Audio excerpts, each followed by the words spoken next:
Hey guys, tonight we begin with the most ancient and terrifying masters of the dark side who ever lived. The legendary Sith Lords whose names alone could shatter stars and whose hunger for power reshaped the very fabric of the galaxy. From the immortal King Adus, who ruled for 3 centuries, to the nightmare Emperor who consumed 8,000 souls in a single ritual. Their story is one of absolute power, eternal corruption, and the price that must be paid to command the Force itself. So before you get comfortable, take a moment to like the video and subscribe, but only if you genuinely enjoy what I do here, and let me know in the comments where you're tuning in from and what time it is for you. It's always fascinating to see who's joining us from around the world. Now dim the lights. Maybe turn on a fan for that soft background hum. Get into your blanket and let's ease into tonight's journey together. In the deepest tomb beneath Korriban's crimson surface, where no living being has walked for 1,000 years, there lies a chamber that defies understanding. The walls pulse with veins of dark side energy, and in the center sits a throne carved from a single piece of obsidian that seems to drink in light itself. Upon this throne, impossibly preserved, sits a figure in ancient armor whose eyes still burn with amber fire after 28,000 years of death. This is where our story truly begins, but it is not where it ends, for what happened in that tomb 3 nights ago has awakened something that was meant to sleep forever. The galaxy's most dangerous secret is stirring, and the tremors are already being felt on distant worlds where Jedi Masters wake screaming from nightmares they cannot remember. You see, there was a time before the rule of 2, before Vader's mechanical breathing, before Palpatine's yellow eyes.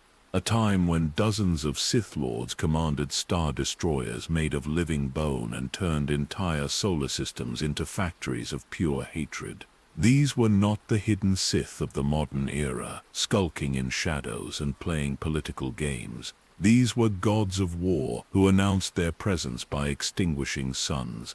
But among all these lords of darkness, one stands apart, one whose power was so absolute that even death could not claim him. One whose name the other Sith Lords whispered only in the deepest chambers of their temples, and never alone. The chroniclers call him the First, though that title belongs to another. The Massey called him the Undying, though he had died a dozen times, but his true name, the name that still makes the Force itself recoil in terror, is spoken only once in our tale tonight. And in 3 hours from now, when you learn what that name truly means, you will understand why the Jedi Council erased it from every record, why even Darth Sidious feared to speak it aloud, and why the very mention of it in this chamber has just caused something ancient and hungry to open its eyes in the void between stars. The red sands of Korriban are shifting tonight, and the tombs that have stood silent for millennia are beginning to whisper, something is coming home. The twin suns of the Horisite system cast their dying light across the Valley of the Dark Lords, painting the ancient tombs in shades of blood and shadow. Here on the windswept world of Korriban, the very air tastes of iron and forgotten screams. This is where our chronicle truly begins, in the birthplace of the Sith, where the dark side of the Force flows like underground rivers through veins of crystal and bone. You are no ordinary visitor to this cursed world. You are a seeker of forbidden knowledge, a chronicler of the ancient ways, drawn here by whispers in the Force that speak of secrets buried deeper than any tomb. The crimson dust beneath your feet has been mixed with the ashes of 10,000 years of Sith Lords, each grain a fragment of someone who once commanded the power to shatter worlds. The wind carries more than sand across these desolate valleys. It carries voices, the echoes of rituals performed when the galaxy was young and the Republic was nothing more than a handful of primitive worlds huddled around their dying stars. These voices speak in the old tongue, in languages that predate Basic by millennia, telling stories of power beyond imagination and prices paid in blood and soul. Standing beside you in this realm between life and death is your guide, a presence that exists more as shadow than substance. Once long ago, this being walked among the living as a chronicler of the ancient Sith, recording their rise and their inevitable falls. Now bound to this world by oaths sworn in darker times, this spirit serves as keeper of memories too dangerous for the living to hold alone. The temperature drops as the suns begin their descent toward the jagged horizon. In the growing darkness, the true nature of Korriban reveals itself. The massive statues that line the valley, carved in the likeness of forgotten Sith lords, seem to turn their stone eyes toward you. Their expressions speak of terrible knowledge, of power that came at costs too horrific to comprehend. Each statue marks not just a tomb, but a lesson in the price of absolute dominion. Far in the distance, beyond the Valley of the Dark Lords, the Sith Academy rises like a wound in the landscape. Its spires twist toward the sky in patterns that hurt to look at directly, architectural nightmares designed by minds touched by the dark side's infinite hunger. Even from here, you can feel the weight of all the suffering that took place within those walls, where young Sith were forged in crucibles of pain and ambition. But tonight your path leads elsewhere. Deep beneath the valley floor, accessible only through passages known to the dead, lies the crypt of first memory. Here, in chambers that predate the arrival of the Dark Jedi exiles by 20,000 years, rest the origins of everything the galaxy would come to fear about the Sith. Here sleeps the truth about power, about corruption, and about the hunger that drives beings to sacrifice everything in pursuit of dominion over death itself. The Force flows strangely in this place, thick as blood and twice as heavy. Every breath you take fills your lungs with the accumulated weight of countless dark side rituals. This is not merely a world touched by evil. This is a world that has become evil, where the very stones have learned to hate and the soil dreams of conquest. The Sith did not simply live here. They transformed this place into an extension of their will, a planet-sized monument to their philosophy of strength through suffering. As the last light fades from the sky above, phosphorescent veins in the ancient stone begin to glow with sickly green light. These are not mere minerals, but Force crystals corrupted by millennia of Sith presence, their natural luminescence twisted into something that illuminates without warming, reveals without comforting.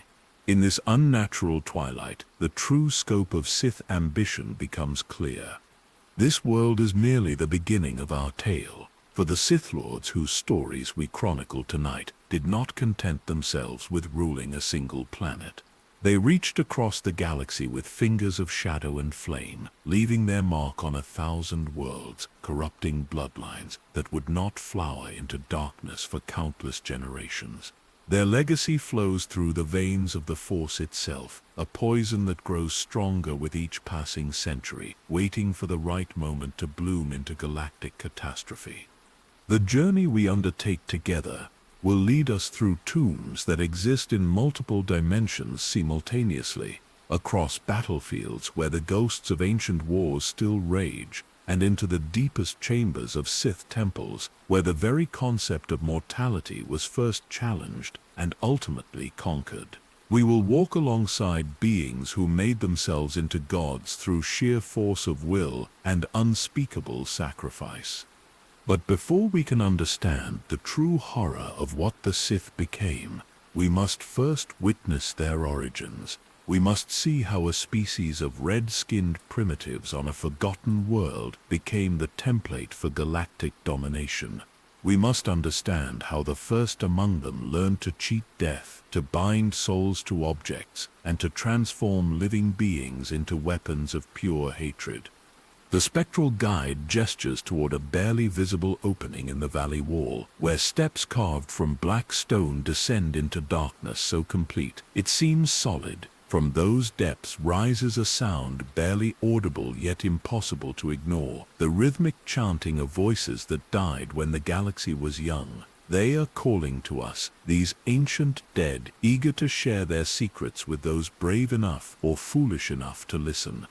In the cold starlight that now bathes the Valley of the Dark Lords, your real education begins.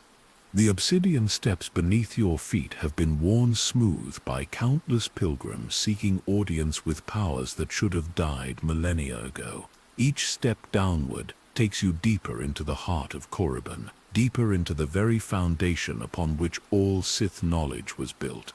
The air grows thicker with each level you descend, heavy not just with moisture, but with the accumulated weight of 28,000 years of concentrated dark side energy. Your spectral guide moves with the fluid grace of one who no longer needs to consider physical limitations, leading you through passages that twist and branch like the root system of some enormous malevolent tree. The walls here are not carved from natural stone, but from something far older and more terrible. This is compressed bone, the fossilized remains of creatures that served the first Sith Lords so faithfully that even in death they continued their service, their calcium transformed into the very architecture of power. The phosphorescent veins that run through these walls pulse with a rhythm that matches no living heartbeat, yet suggests something vast and patient breathing in the depths below. These are not mere decorations but conduits, channels through which the dark side flows like blood, through arteries, connecting every chamber, every tomb, every secret vault in a network of malevolent consciousness that spans the entire planet. As you descend deeper into this realm of the ancient dead, the temperature continues to drop. But this cold has nothing to do with the absence of warmth. This is the cold of the void between stars, the chill that comes from proximity to something that exists in fundamental opposition to life itself. Your breath creates clouds of vapor that hang in the air longer than they should, as if the very atmosphere here resists the natural order of things. The passage opens into a vast circular chamber whose ceiling disappears into darkness so complete that it seems to absorb sound as well as light. The walls curve away from you in perfect symmetry, their surface covered in hieroglyphs that predate any known written language. These are not mere symbols but something far more dangerous. They are concepts made manifest, ideas given physical form through the application of Sith alchemy. To read them unprepared would be to invite madness, for they contain thoughts too large and too terrible for mortal minds to contain. At the center of this chamber stands a dais carved from a single piece of what appears to be black crystal, though no known mineral could maintain such perfect opacity, while simultaneously seeming to contain infinite depth. Upon this dais sits a throne that defies every law of physics and aesthetics, its form shifting subtly when viewed from different angles, as if it exists in multiple dimensions simultaneously. And upon this impossible throne sits King Adus. Even after 28 millennia of death, his presence fills the chamber like a physical force. The crimson skin that once marked him as a member of the original Sith species has taken on a translucent quality, revealing the network of dark side energy that flows through his preserved form like corrupted blood. His massive frame, easily twice the height of a human, remains draped in armor that seems to be forged from darkness itself, each plate inscribed with symbols that hurt to look at directly. But it is his eyes that truly mark him as something beyond mortal understanding.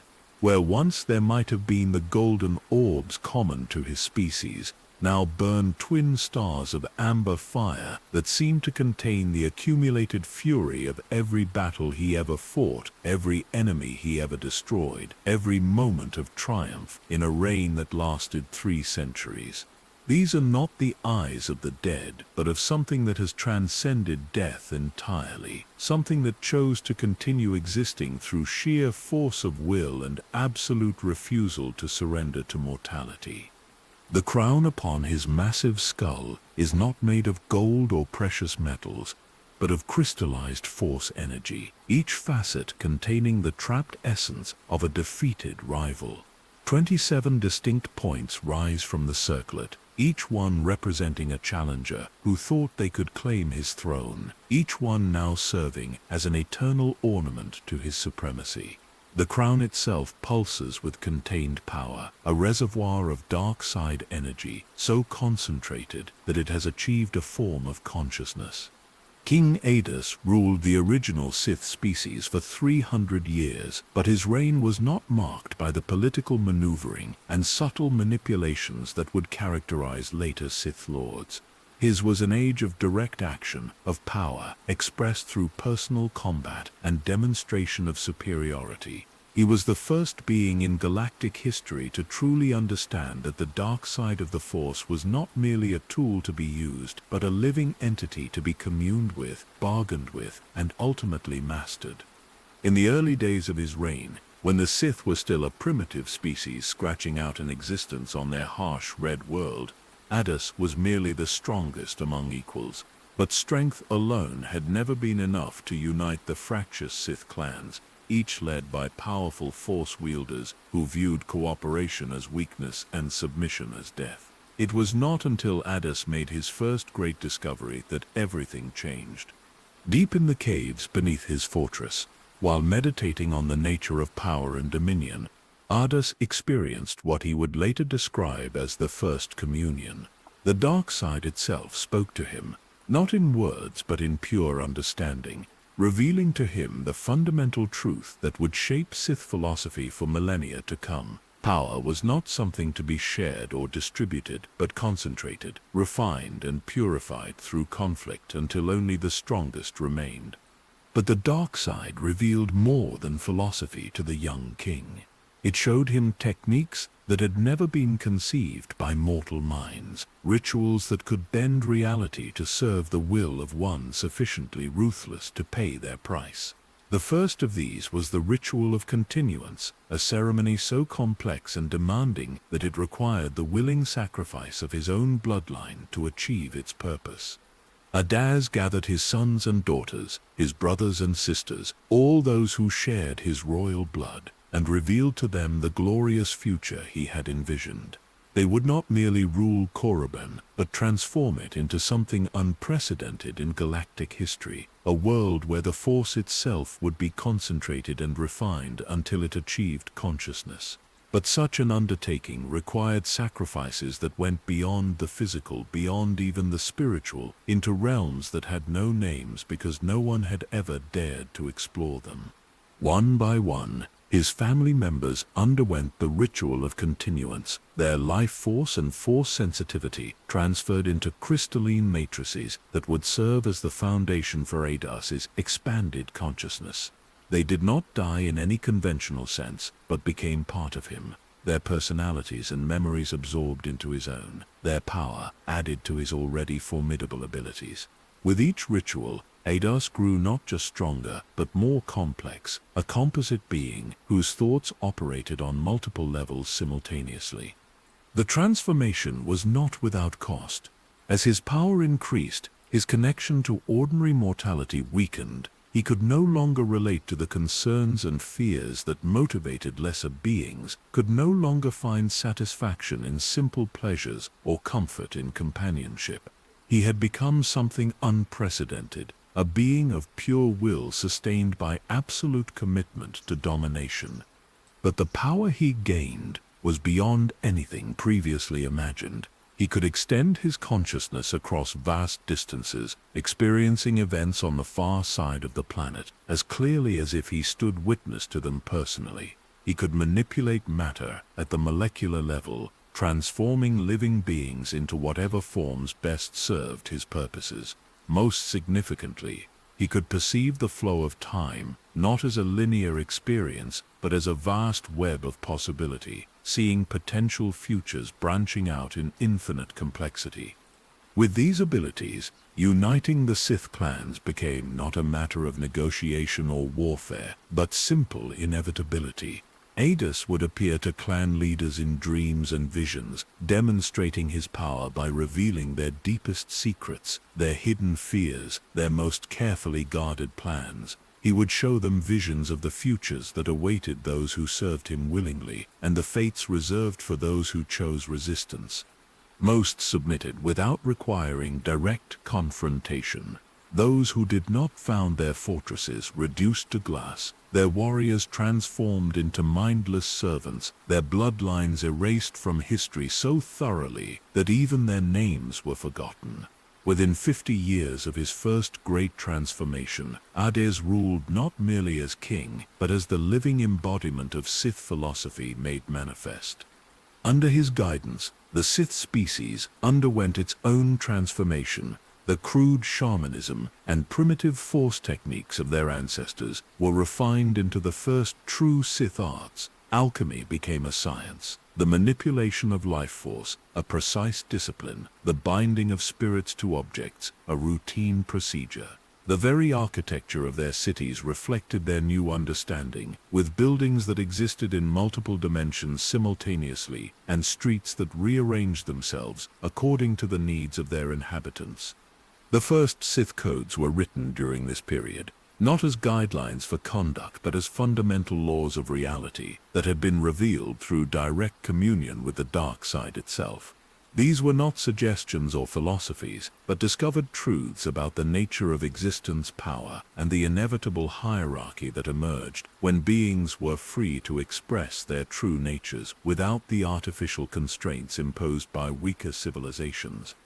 But Adas's greatest achievement was not the unification of his people or the development of Sith arts. It was the creation of the first Sith holocrons, crystalline matrices that could store not just information but actual consciousness, preserving the knowledge and personalities of powerful Force users for future generations.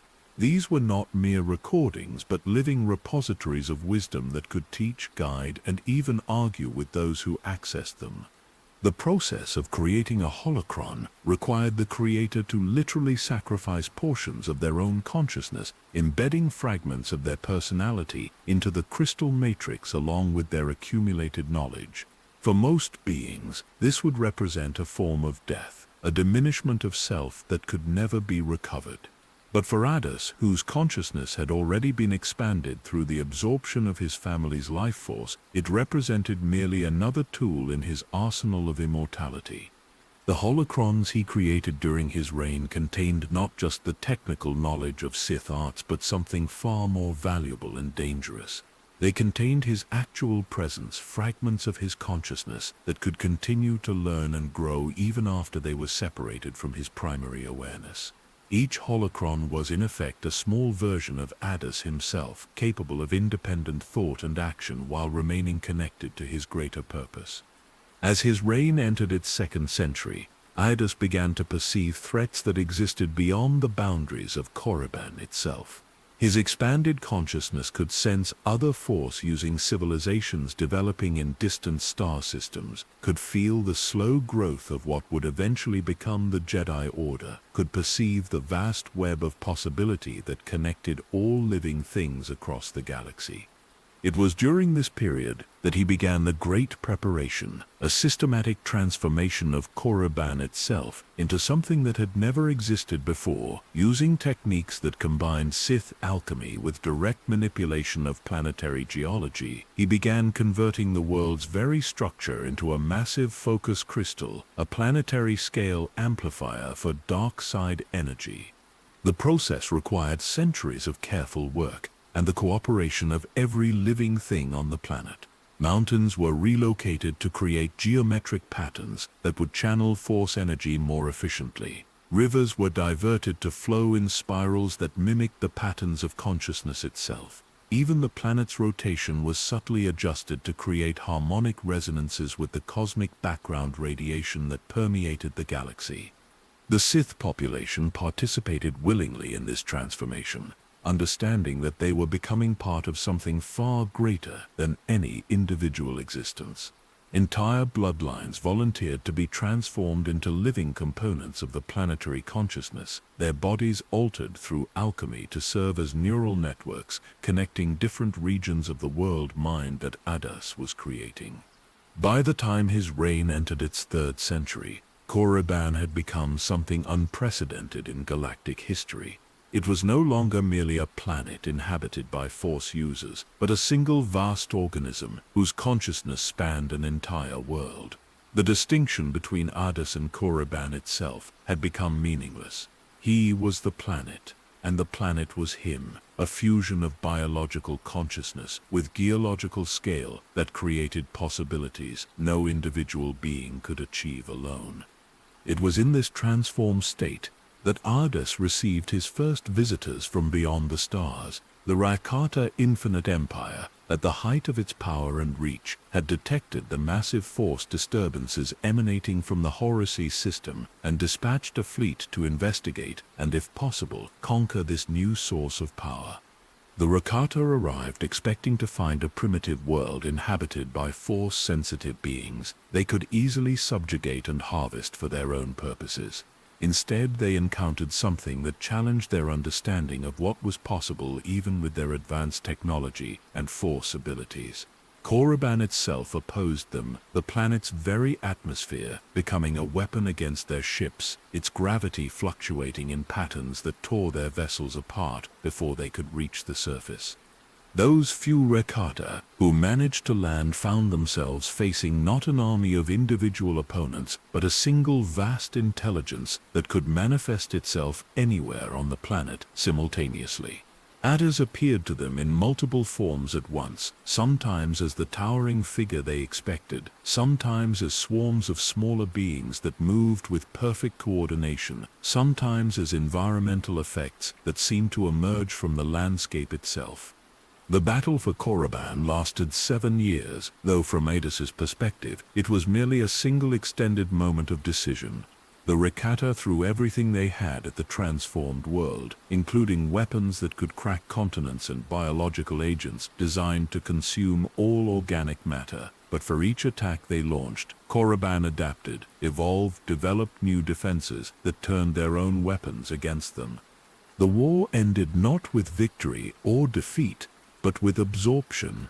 The surviving Rakata found themselves slowly transformed by exposure to the planet's dark side energy. Their own force abilities twisted and expanded until they could no longer distinguish between their own consciousness and that of their supposed enemy. They became the first non-Sith to be integrated into Ardus's expanded awareness, their technological knowledge and different perspective adding new dimensions to his already vast capabilities.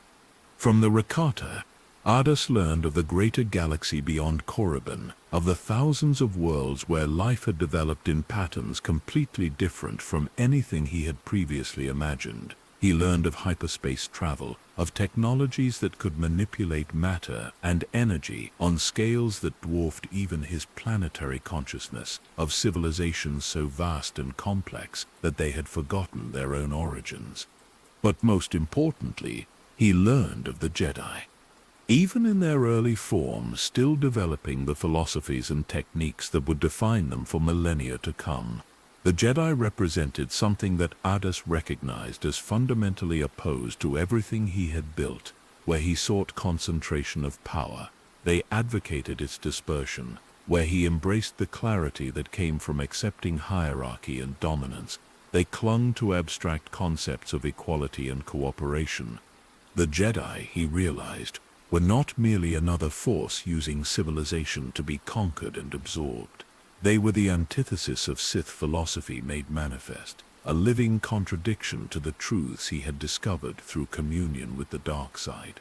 Their very existence was a challenge that could not be ignored, a question that demanded an answer written in blood and suffering across the stars.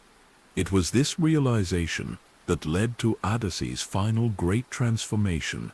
If the galaxy contained forces opposed to Sith philosophy, then the Sith would need to expand beyond Korriban to meet them, but such expansion could not be achieved through conventional conquest. It required something far more subtle and far more permanent.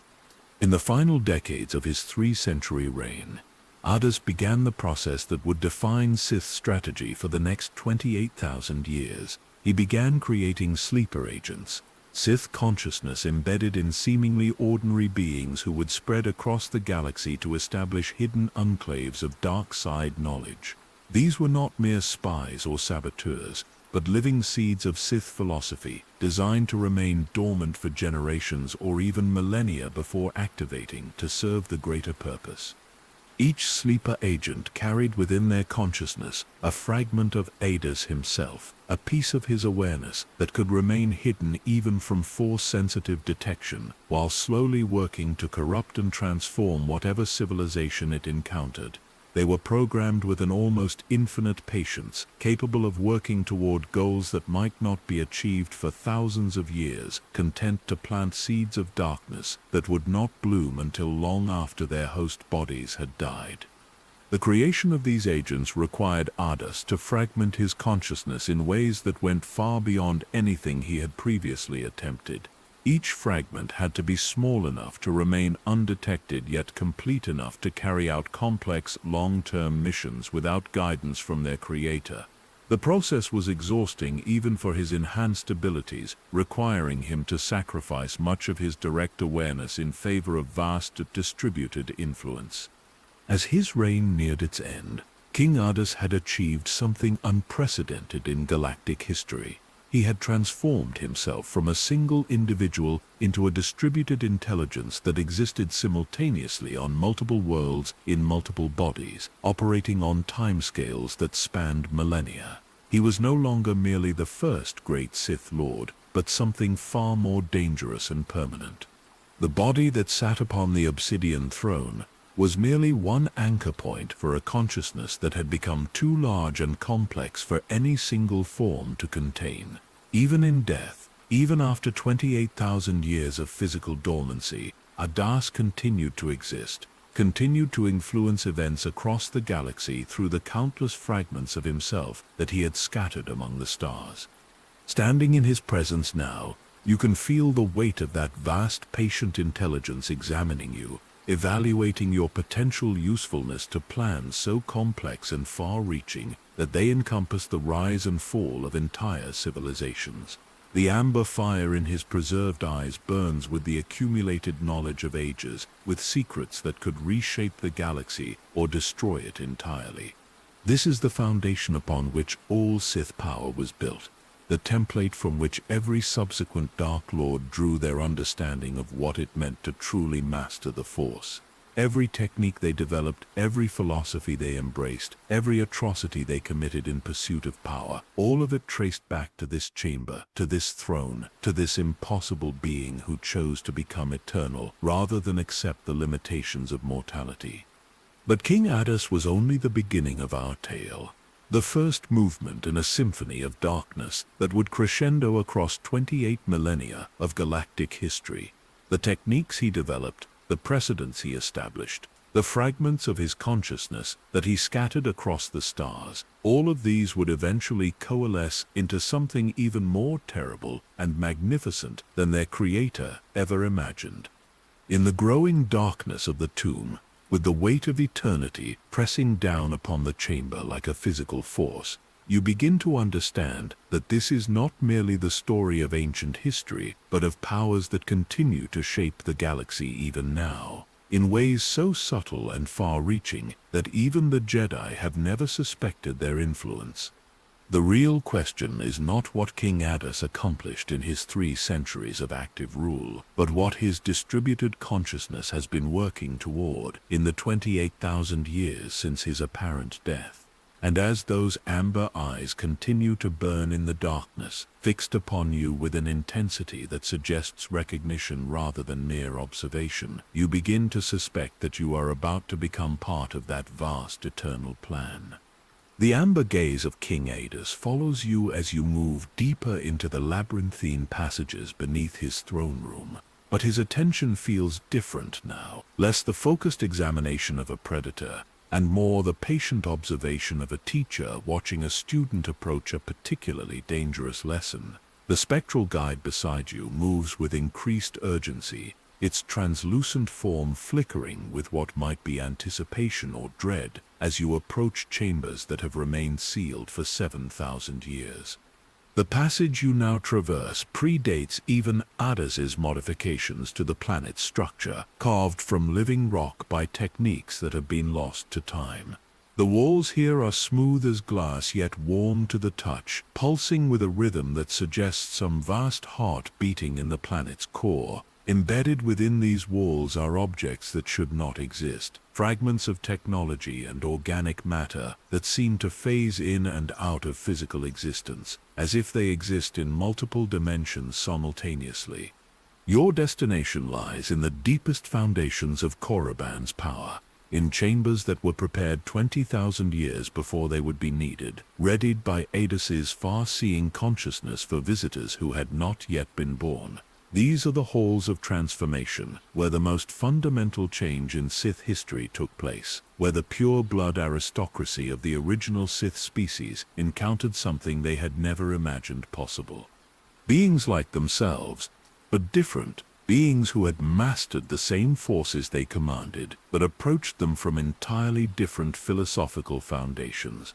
Beings who would challenge everything the Sith thought they knew about power, hierarchy, and the nature of the Force itself. The Dark Jedi.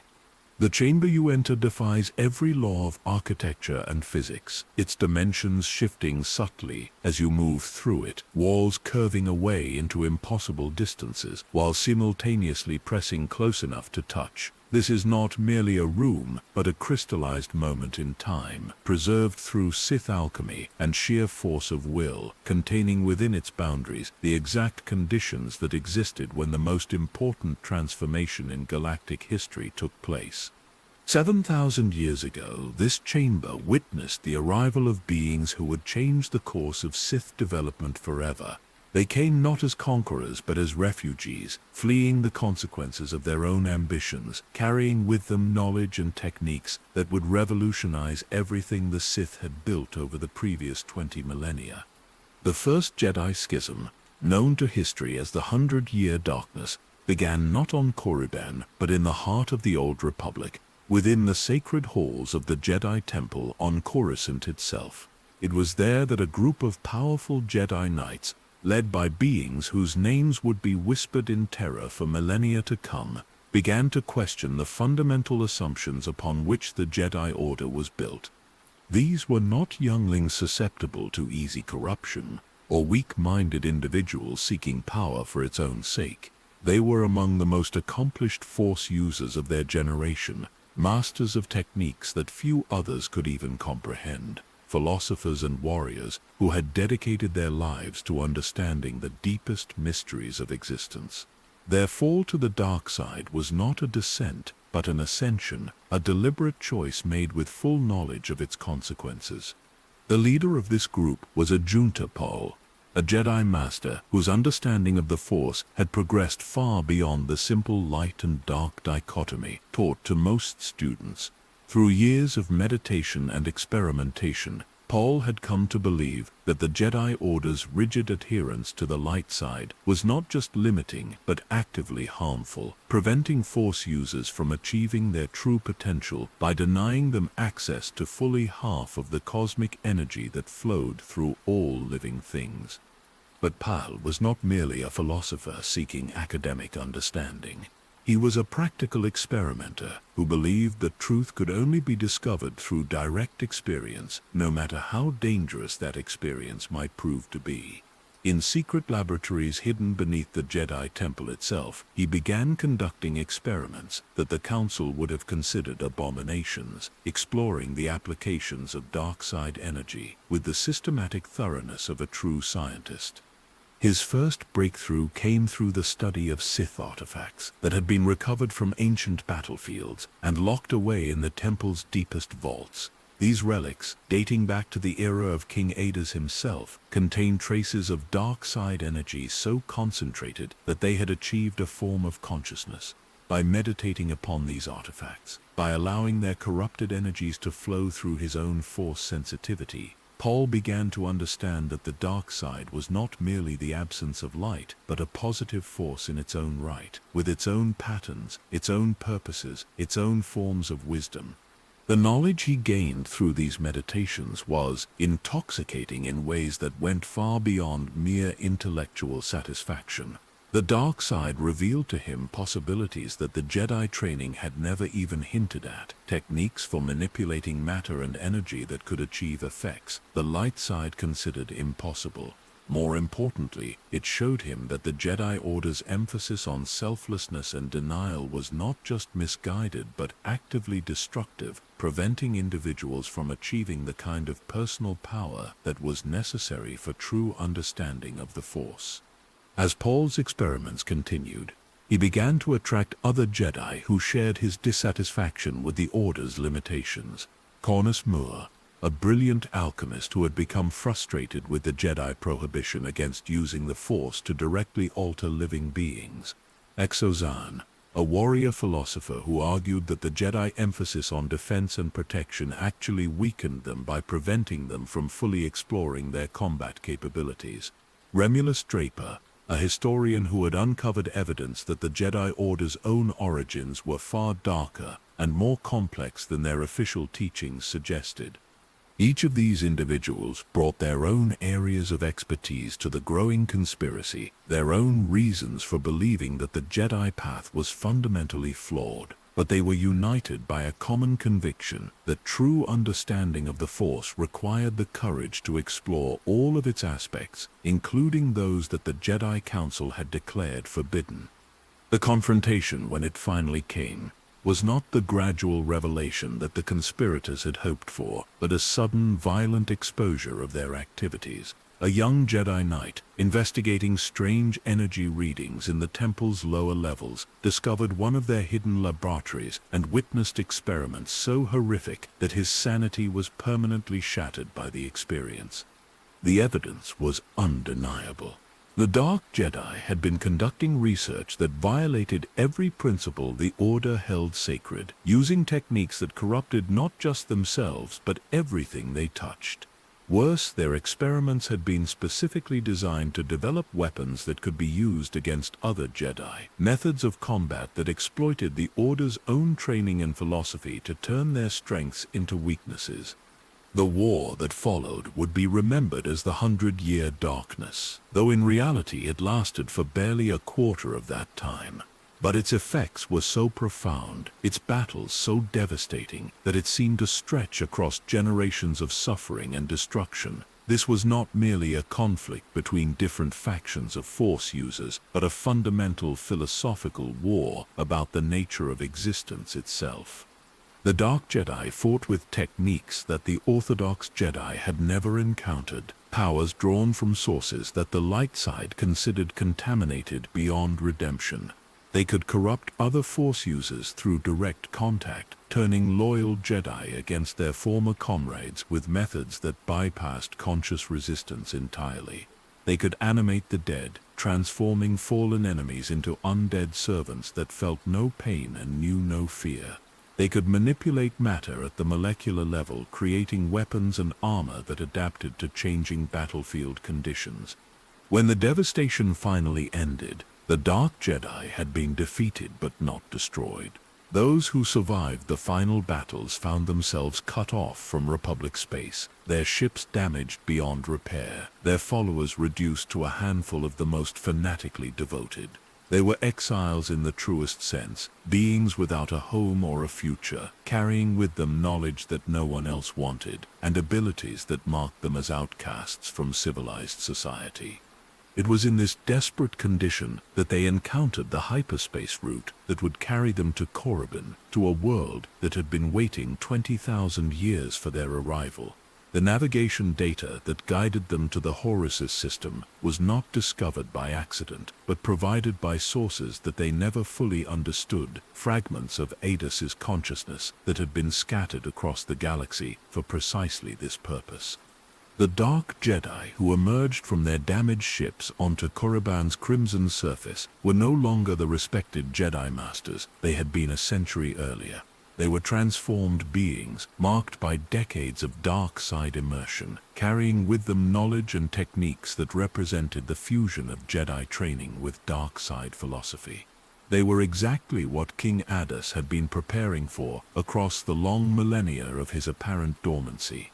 The meeting between the Dark Jedi exiles and the original Sith species was not the conquest that later historians would describe, but something far more complex and significant. It was a merger, a fusion of two completely different approaches to force mastery that would create something unprecedented in galactic history. The Dark Jedi brought with them the systematic methodology and technical precision of Jedi training, while the Sith offered the raw power and philosophical framework that came from 20,000 years of dark side evolution. Ajunta Pall, as the leader of the Exiles, became the first human to claim the title of Dark Lord of the Sith, but his authority was not based on conquest over the native population. Instead, it represented a negotiated alliance between two groups of Force users who recognized that their combined knowledge could achieve things that neither could accomplish alone. From the Jedi tradition came the concept of systematic training, the idea that Force abilities could be studied, categorized, and taught through structured methodologies. From the Sith tradition came an understanding of the dark side as a living force with its own agenda and personality, something to be partnered with rather than merely used as a tool. The synthesis of these approaches produced techniques that surpassed anything either tradition had achieved independently. Sith alchemy, the art of using the Force to transform matter and living beings at the molecular level, reached new heights of sophistication. Force lightning, previously a rare and difficult ability, became standardized to the point where it could be taught to apprentices. Most significantly, the creation of Sith artifacts, objects imbued with dark side consciousness that could act independently of their creators, became a mature science rather than an accidental byproduct of meditation.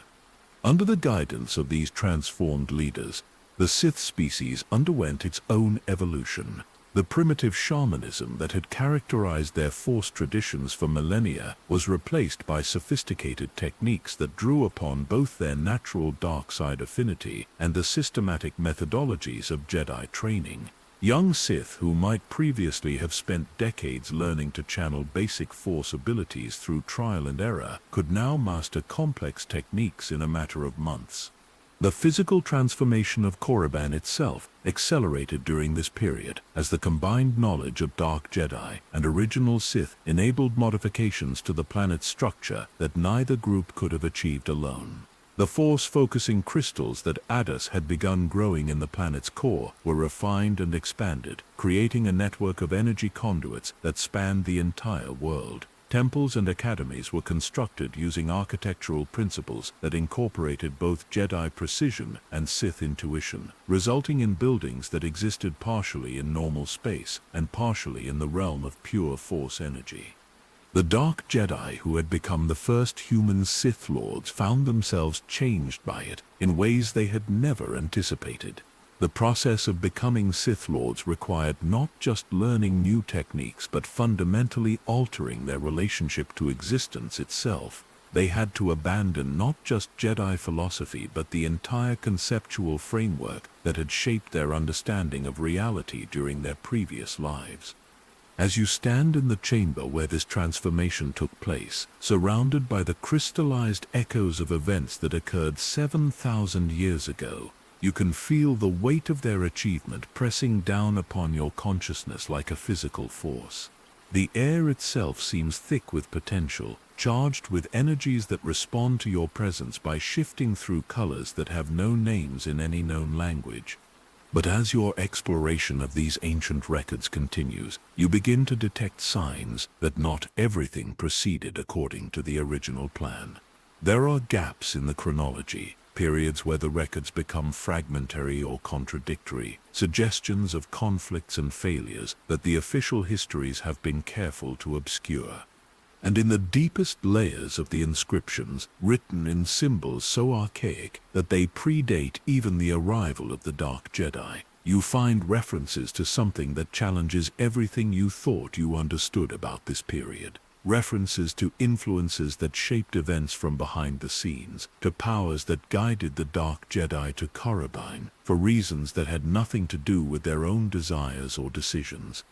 In the growing resonance between your consciousness and the chamber's preserved memories, you begin to perceive the outline of a larger pattern, a design so vast and patient that it encompasses not just the transformation of the Dark Jedi, but the entire subsequent history of the Sith. And at the center of that pattern, watching and guiding with a patience that spans millennia, you sense a presence that you have encountered before.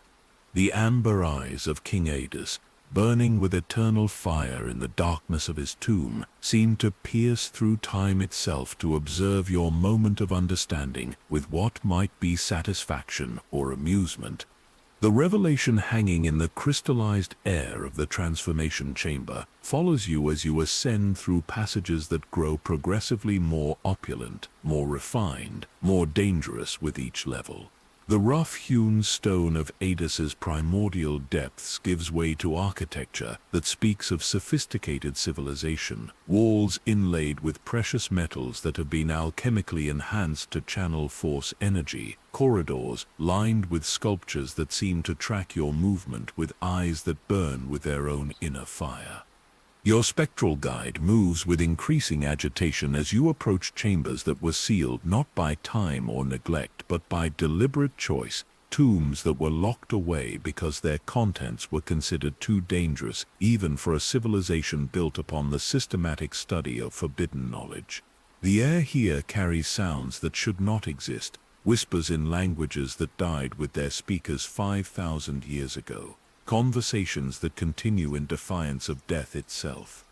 You are entering the domain of Marka Ragnos, and even the stones themselves seem to recoil from his presence.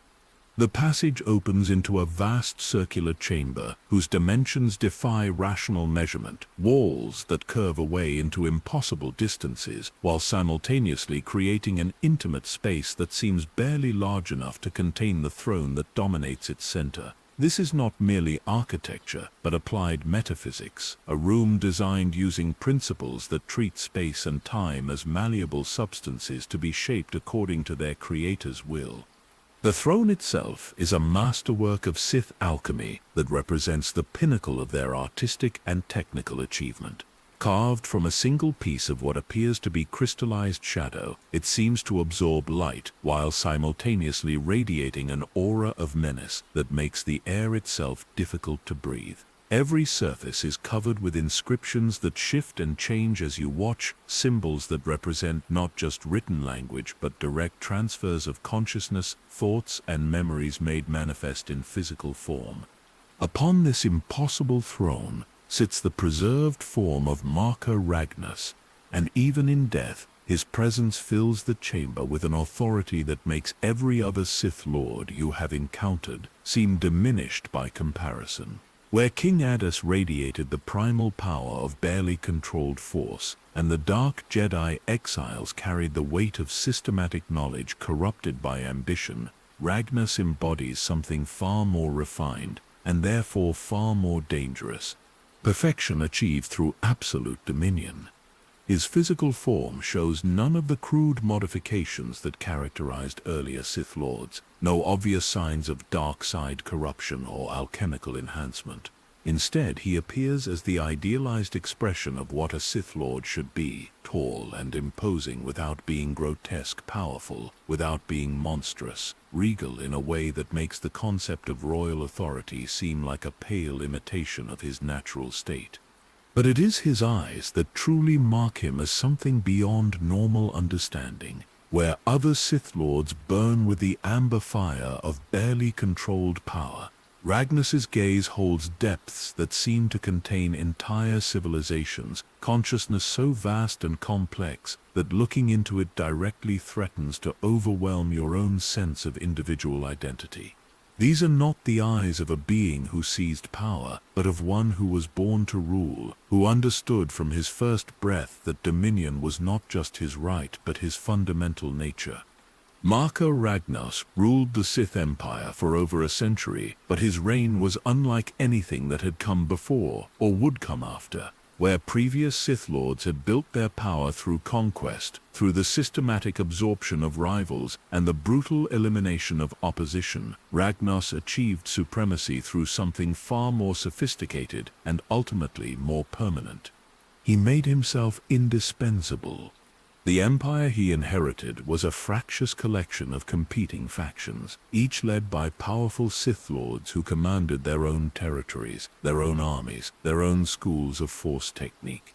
The hybrid civilization created by the merger of dark Jedi knowledge with original Sith culture had produced unprecedented capabilities, but it had also created unprecedented opportunities for conflict. His approach was based on a far more sophisticated understanding of how power actually functioned in complex civilizations. Rather than destroying his rivals, he made them dependent upon him. Rather than demanding submission through force, he created conditions where submission became the most logical and profitable choice available. Over the course of several decades, Ragnar systematically identified the key resources, technologies, and individuals that each major Sith faction required for their continued operation. Then, through a combination of economic manipulation, political maneuvering, and strategic application of force abilities, he gained control over these critical elements without his rivals even realizing what was happening. The process began with the establishment of what appeared to be a simple trade network, commercial relationships between different Sith worlds that allowed each to specialize in what they did best while obtaining necessary resources from others. Ragnar positioned himself as the neutral facilitator of these exchanges, the trusted intermediary who could ensure fair dealing between parties who had every reason to distrust each other. But the network he created was far from neutral. Through careful manipulation of supply and demand, he gradually made himself the indispensable center around which all economic activity revolved. Worlds that had been self-sufficient found themselves dependent upon imports that could only be obtained through channels he controlled. Factions that had previously competed directly were restructured into complementary roles within a larger system that he dominated. The genius of this approach was that it appeared to benefit everyone involved. Sith lords, who might have spent their entire lives locked in futile struggles for dominance, found themselves able to focus on what they did best, secure in the knowledge that their essential needs would be met through the network. But prosperity came at a price that few understood until it was too late to change course. By the time the major Sith factions realized that they had become completely dependent upon Ragnar's network for their survival, any attempt to break free would have meant economic collapse and probable extinction. They had traded their independence for security, their autonomy for prosperity, and discovered that the exchange could not be reversed. The political structure that emerged from this process was unlike anything the galaxy had ever seen. On the surface, it appeared to be a confederation of independent Sith territories, each ruled by powerful lords who maintained their traditional titles and prerogatives. In reality, it was a single vast organism with Ragnar as its brain, making decisions that were then implemented throughout the Empire through economic and social pressures that made resistance impossible. The century of his active rule became known as the Golden Age of the Sith, a period of unprecedented expansion and achievement that saw the Empire grow from a collection of worlds around Korriban into a galactic power that rivaled the Old Republic itself. New territories were conquered, not through military invasion, but through economic integration, worlds that joined the Sith sphere voluntarily in order to access the technologies and opportunities that membership provided. The capital that Ragnar established on Zeost became the center of a civilization that combined the raw power of the dark side with sophistication that exceeded anything the galaxy had previously seen. Massive temples rose from the planet's surface, structures that served simultaneously as centers of worship, research facilities, and administrative complexes. The city itself was a living organism, its streets and buildings grown rather than built, shaped through applications of Sith alchemy that treated architecture as a form of sculpture in 4 dimensions. But beneath the surface prosperity and achievement, careful observers might have detected signs that all was not as perfect as it appeared. The very success of Ragnar's system contained the seeds of its own destruction, contradictions and tensions that grew stronger with each passing year of apparent stability. The fundamental problem was philosophical rather than practical. Sith culture was built upon the principle that strength should dominate weakness, that conflict and competition were the engines of improvement and evolution. But Ragnos' system eliminated most forms of direct competition, replacing them with managed cooperation that served the greater efficiency of the whole. Young Sith Lords growing up in this environment found themselves in an impossible position. They were taught that they should strive for power and dominance, that their destiny was to rule over others and shape the galaxy according to their will, but the actual structure of the Empire provided no opportunities for such achievement. All significant power was already concentrated in Ragnos' hands. All important decisions were made by his network. This created a generation of Sith Lords who possessed unprecedented capabilities, but no meaningful outlets for their use.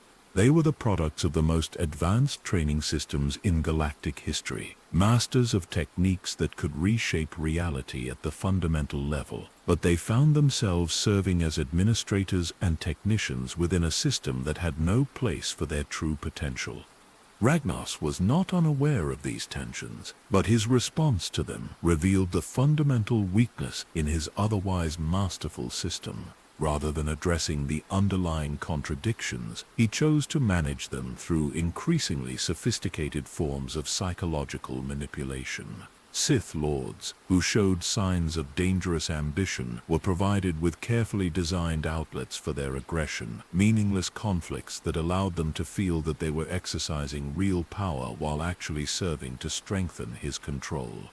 Two figures emerged as the primary challenges to Ragnos' system, though neither initially appeared to represent a serious threat to his authority. Naga Sado and Ludo Kresh were both products of the Imperial Academy system, both masters of advanced force techniques, both seemingly content to work within the existing hierarchy. But beneath their apparent conformity lay philosophical differences that would ultimately tear the Empire apart. The Sado believed that the Empire had become too inward-looking, too focused on maintaining its internal perfection at the expense of expansion and conquest. Kresh took the opposite view, arguing that the Empire's achievements represented the culmination of Sith development, the final realization of their potential for creating perfect order. Both positions had merit, and under different circumstances might have been reconciled through the kind of managed conflict that Ragnos had used to diffuse previous tensions. But these were not ordinary Sith Lords expressing ordinary ambitions. They were representatives of fundamental contradictions within Sith philosophy itself, embodiments of tensions that could not be resolved through compromise or manipulation. The real problem was that Ragnos himself had no clear answer to the questions they raised. His system had been designed to manage a specific set of circumstances, the integration and organization of existing Sith territories and populations. It had never been tested against challenges that fell outside those parameters. In the final months of his life, as the conflict between Sado and Kresh escalated beyond his ability to manage, Ragnos began work on what he called the Final Protocol, a method of preserving not just knowledge, but actual consciousness beyond the boundaries of death itself. The technique he developed went far beyond anything that had been attempted before, creating a form of existence that was neither life nor death, but something entirely new. Unlike the crude preservation methods used by earlier Sith Lords, the Final Protocol created a state of suspended existence that could theoretically last forever. But the price of such preservation was enormous. It required the willing sacrifice of everything that made existence meaningful, the surrender of all capacity for growth, change, or new experience in exchange for the security of eternal continuance. Ragnos completed his own transformation just days before his physical death, ensuring that his knowledge and perspective would be available to guide future Sith Lords through the chaos that he knew was coming. But the process left him fundamentally changed, no longer truly alive but not quite dead, existing in a state that allowed observation but not participation. From this liminal existence, he watched as the empire he had spent a century building tore itself apart in the civil war between Sado and Kresh. As the Golden Age gave way to the Great Hyperspace War, as everything he had achieved was sacrificed to the irreconcilable contradictions that he had managed to suppress but never actually resolved. Standing in his tomb, surrounded by the crystallized echoes of his consciousness, you can feel the weight of that tragedy pressing down upon the chamber like a physical force. The greatest Sith Lord in history had become a monument to the limitations of even the most perfect control, a reminder that all systems contain the seeds of their own destruction. But in the deepest resonances of the preserved consciousness that still inhabits this place, you detect something that challenges this simple interpretation. There is satisfaction here, a sense of completion that suggests Ragnos achieved exactly what he intended, that the destruction of his empire was not failure but fulfillment of a plan so complex and far-reaching that even he could not fully comprehend its implications. The satisfaction radiating from Ragnos's preserved consciousness follows you as you descend deeper into the network of passages that connect the greatest tombs of Korriban. But now there is something different in the quality of that attention. Where before it felt like observation, now it carries the weight of anticipation, as if the ancient Dark Lord is eager for you to witness what comes next in this chronicle of power and destruction. Your spectral guide leads you through corridors that seem to pulse with barely contained violence, walls that bear the scars of conflict so intense that they have left permanent impressions in the very stone. The air here carries the metallic taste of spilled blood and the ozone scent of Force lightning unleashed in anger, phantom sensations from battles that raged 5,000 years ago but left echoes that time cannot erase. You are approaching the domain of the warlords, those who inherited Ragnos's perfect empire and tore it apart in their hunger for something that perfection could never provide. The passage ahead splits into two identical tunnels, each leading to chambers that mirror each other in every detail except one. The left passage radiates the cold calculation of absolute order, while the right burns with the chaotic heat of unlimited ambition. The choice between them represents more than mere navigation. It is the fundamental question that destroyed the Golden Age and birthed the modern galaxy in blood and fire. Do you preserve what exists, or do you risk everything in pursuit of what might be possible? You choose the path of fire. The tunnel you enter seems to extend far beyond what the architecture of Korriban should allow, its walls lined with crystalline formations that pulse with their own inner light. These are not natural minerals but compressed memories, moments of pure emotion and decision, crystallized through Sith alchemy into permanent form. Each facet reflects a different aspect of the civil war that followed Ragnos's death, showing you fragments of conversations, glimpses of battles, echoes of the philosophical arguments that split an empire. The chamber you finally enter defies every expectation you might have formed based on the tombs you have seen before. Where Adasi's domain spoke of primal power and Ragnos's of sophisticated control, this space radiates pure kinetic energy, barely held in check by architectural constraints that seem inadequate to the task. The walls curve upward into a dome that appears to be made of crystallized flame, its surface rippling with patterns that suggest movement even in perfect stillness.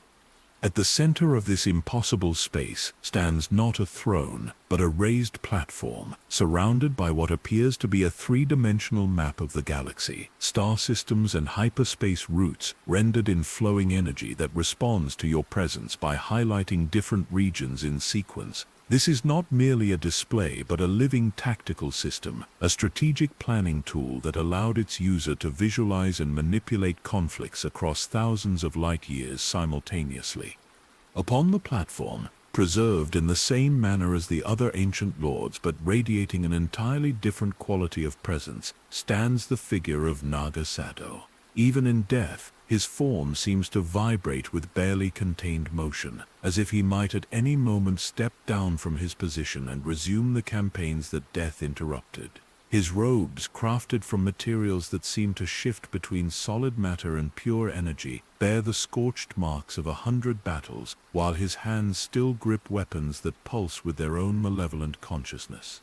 But it is his face that truly captures the essence of what made him both the most dangerous and most visionary of the ancient Sith Lords. Where other Dark Lords carried the weight of accumulated wisdom or the burden of absolute authority, Sado's features are marked by something far more terrifying and inspiring. Unlimited possibility made manifest in flesh and bone, the expression of a being who looked upon the galaxy and saw not obstacles but opportunities.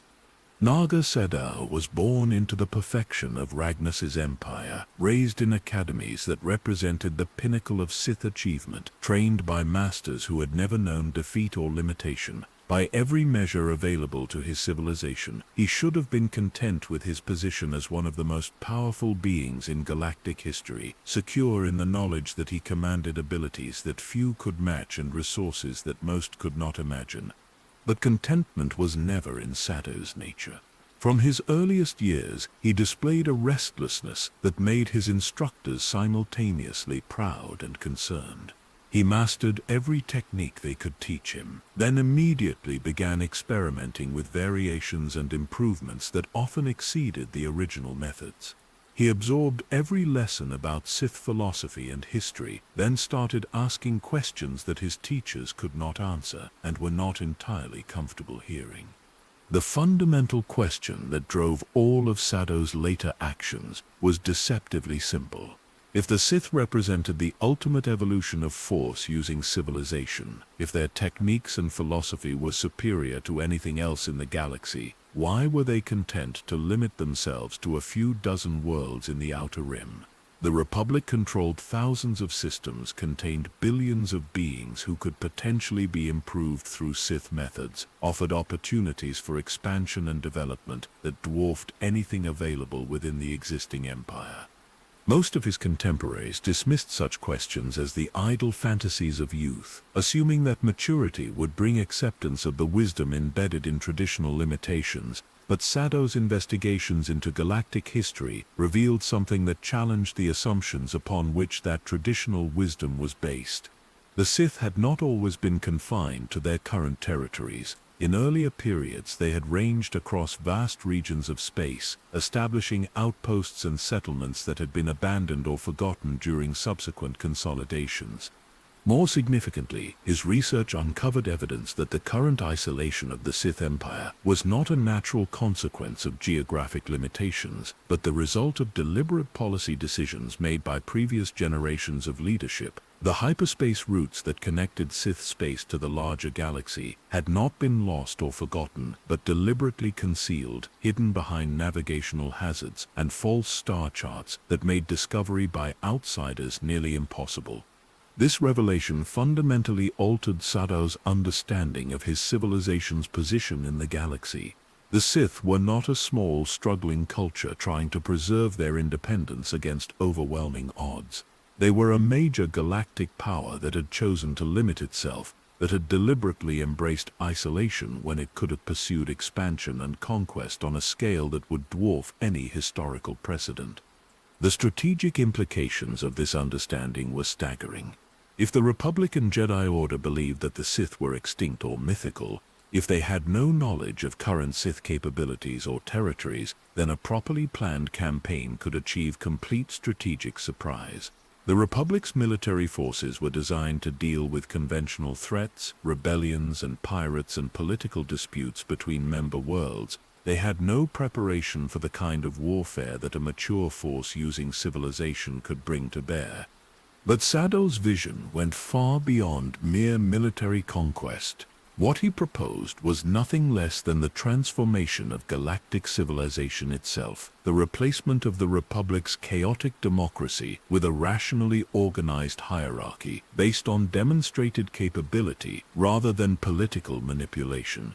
The Force-sensitive population of the galaxy, currently wasted through Jedi teachings that suppressed their potential, could be properly trained and utilized. The vast resources of thousands of worlds could be coordinated and directed toward common goals rather than dissipated through the inefficiencies of competing jurisdictions. Such a transformation would benefit everyone involved, not just the Sith who initiated it. ordinary citizens would enjoy the security and prosperity that came from rational governance by genuinely superior beings. Force sensitives would have access to training and opportunities that the Jedi Order's limitations made impossible. Even the Jedi themselves, once they understood the superiority of Sith methods, could be converted rather than destroyed, their knowledge and abilities integrated into the larger Imperial structure. This was not the crude philosophy of mere domination, but a sophisticated vision of galactic improvement based on the systematic application of proven principles.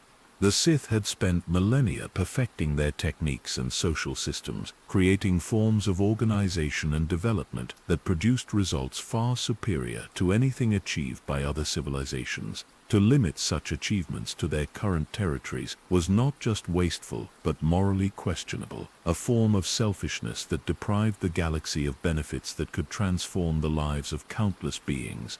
The problem was that this vision directly contradicted the foundational assumptions of Ragnus's system, which was based on the principle that stability required limitation, that expansion beyond carefully controlled parameters would inevitably lead to chaos and dissolution. The Empire had achieved its current perfection precisely because it had resisted the temptation to grow beyond what it could effectively manage. This philosophical divide created the conditions for the civil war that would tear the Empire apart. But the immediate trigger was something far more mundane and far more dangerous. A Republic exploration vessel, following ancient hyperspace routes in search of new trading opportunities, stumbled upon the outer boundaries of Sith space and made contact with Imperial forces before it could be intercepted and destroyed. The discovery that the galaxy beyond their borders was not empty wilderness, but a thriving civilization with capabilities that might rival their own, forced the Sith leadership to confront questions they had been avoiding for generations. How should they respond to this contact? Should they attempt to conceal their existence, eliminate the witnesses, and continue their traditional isolation? Or should they treat this as an opportunity to implement the expansion policies that visionaries like Sado had been advocating? The debate that followed split the Sith Council along lines that had been developing for decades but had never been forced into open conflict. Ludo Kresh, speaking for the Traditionalist faction, argued that any contact with the Republic represented an unacceptable risk to everything they had built. The Republic's size and military capabilities were unknown quantities, but their philosophical commitment to egalitarian principles made them natural enemies of Sith hierarchy.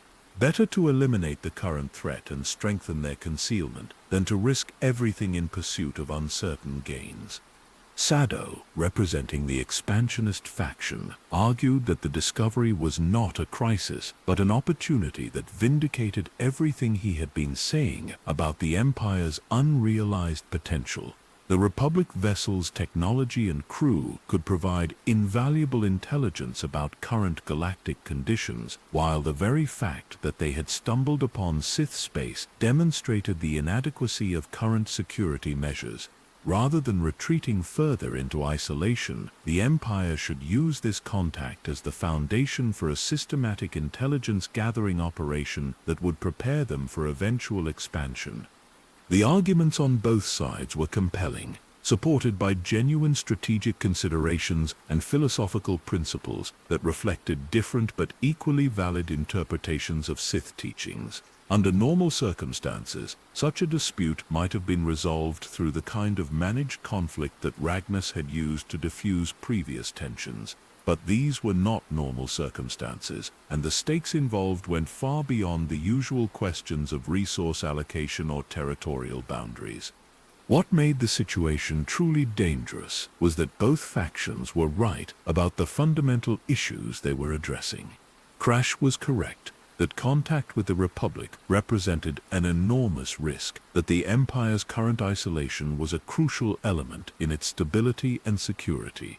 But Sado was equally correct that isolation was ultimately unsustainable, that a civilization as advanced and ambitious as the Sith could not remain confined indefinitely without stagnating and eventually declining.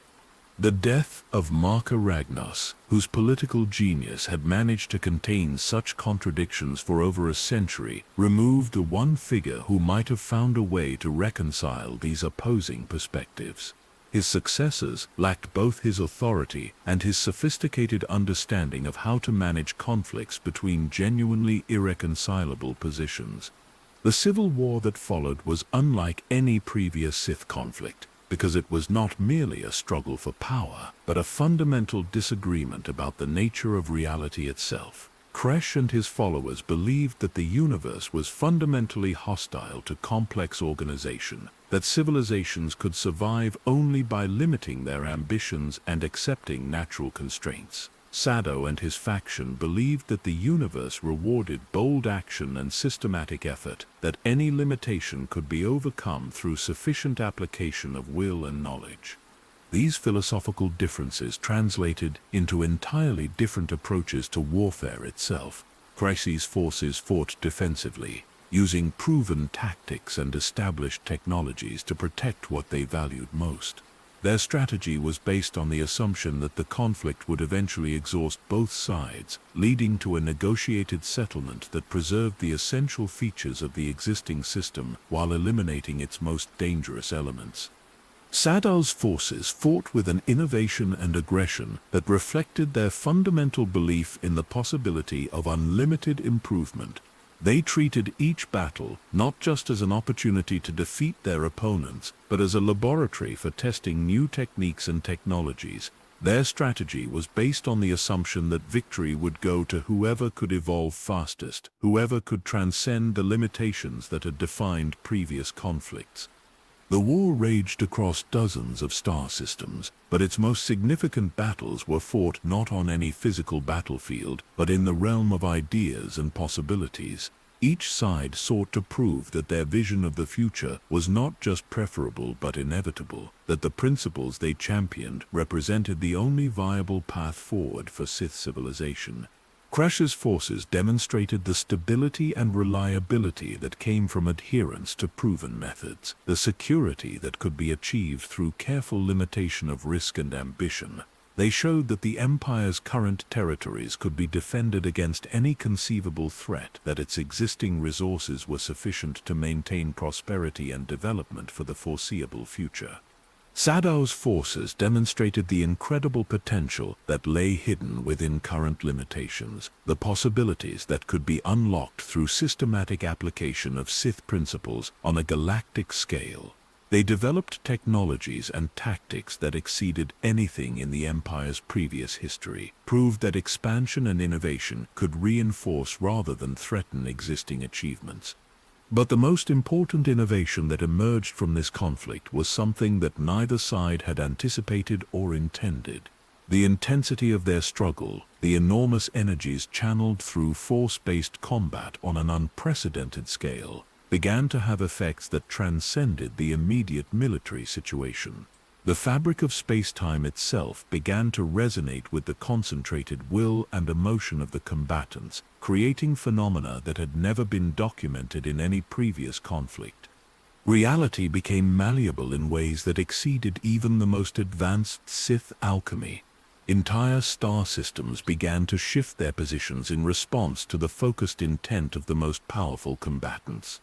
Hyperspace routes reconfigured themselves according to the strategic needs of whoever was channeling the most force energy.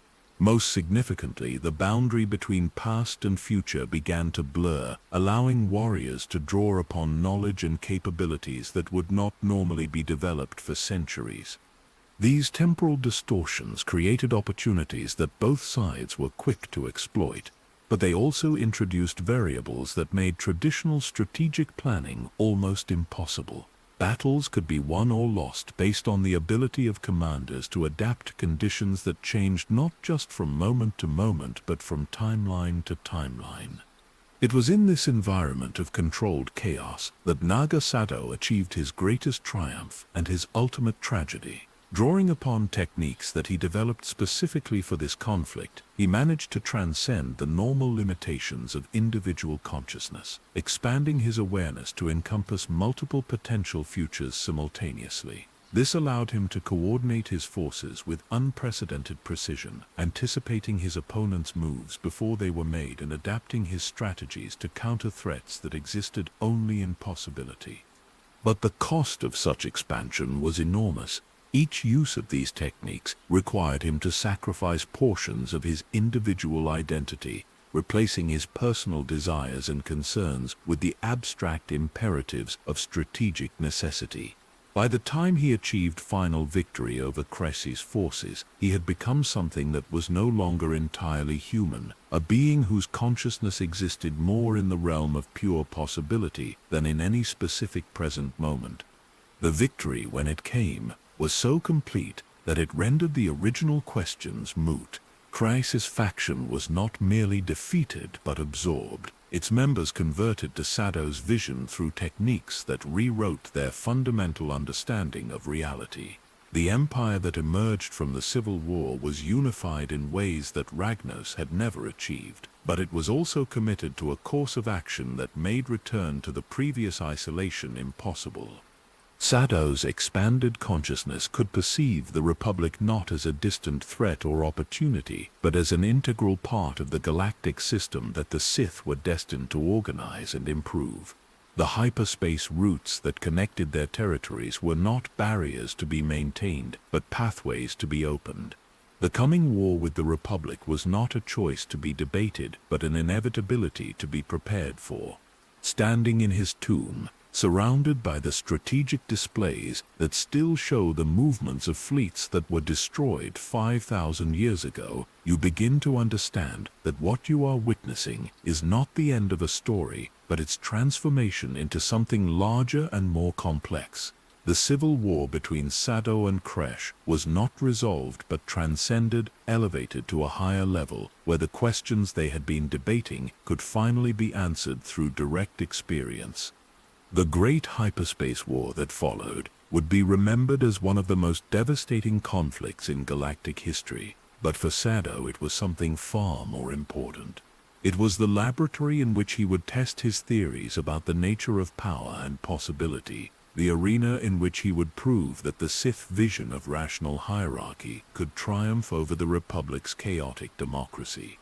But as you study the deeper layers of the tactical displays, examining the strategic projections that Sadow developed for the coming conflict, you begin to detect patterns that suggest something far more complex than simple military conquest. The targets he selected, the methods he proposed to use, the ultimate objectives he hoped to achieve, all of these point towards something that goes beyond even his own stated goals.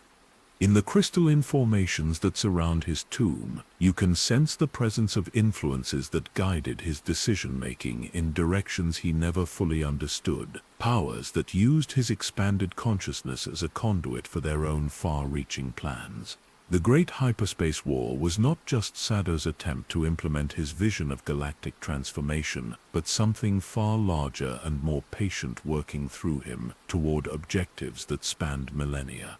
And in the deepest resonances of the chamber, where the boundary between past and future becomes meaningless, you begin to perceive the outline of a plan so vast and complex that it encompasses not just the rise and fall of the Sith Empire, but the entire subsequent history of the galaxy, a design that treats even the most powerful individuals as components in a pattern too large for any single consciousness to comprehend.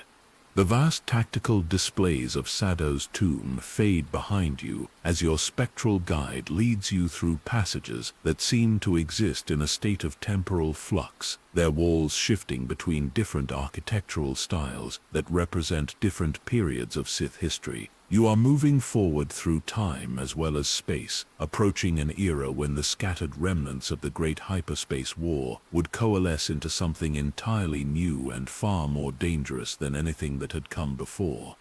The air here carries a different quality of menace, no longer the calculated coldness of ancient planning or the chaotic heat of civil war, but something that feels almost alive in its malevolence.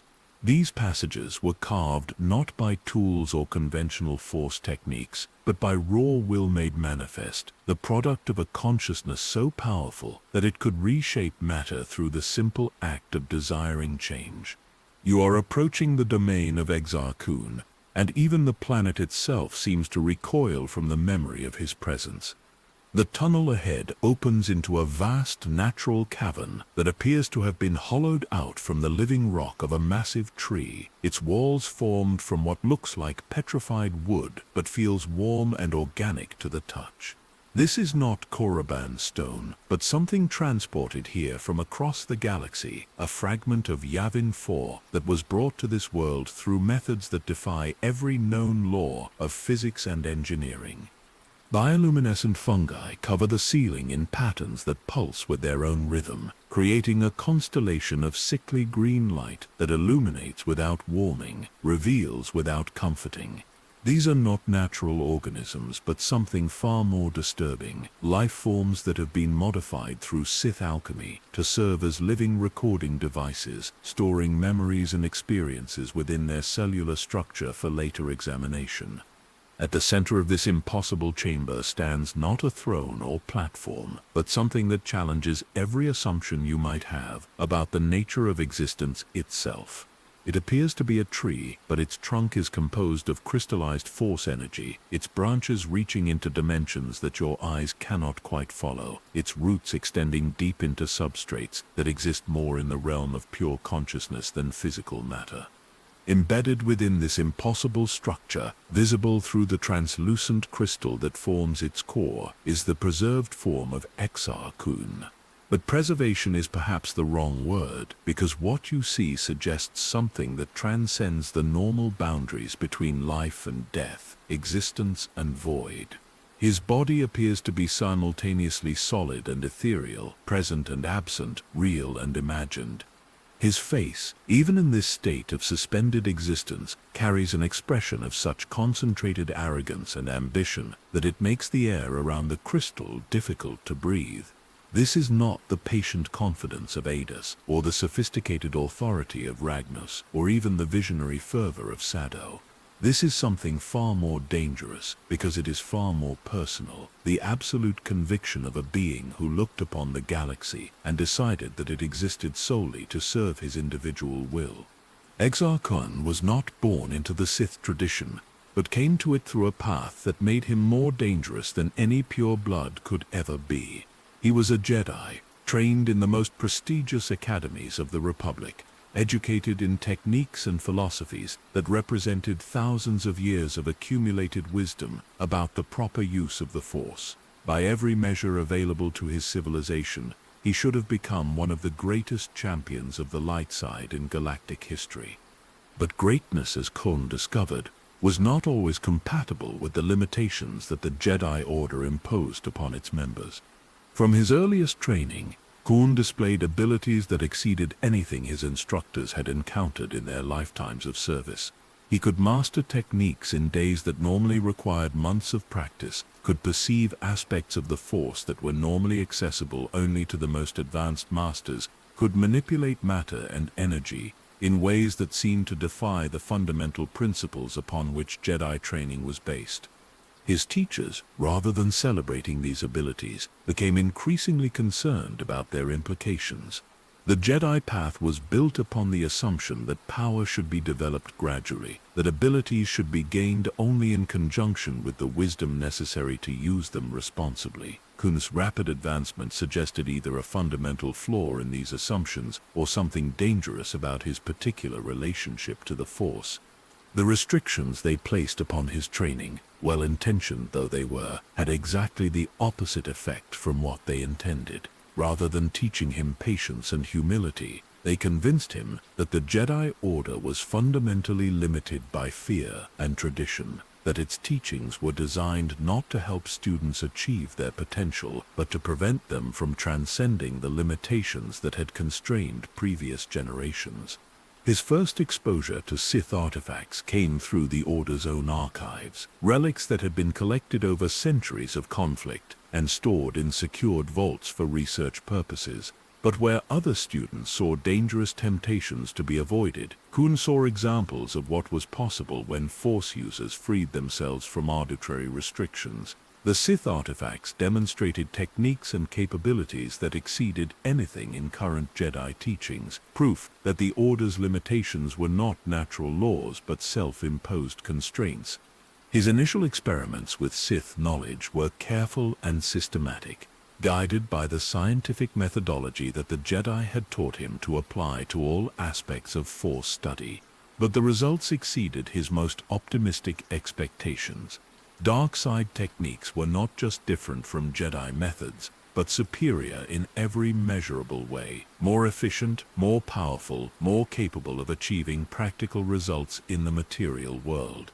More importantly, the dark side seemed to resonate with aspects of his personality that Jedi training had required him to suppress, ambitions and desires that he had been taught to consider weaknesses, but which the Sith approach revealed as sources of strength.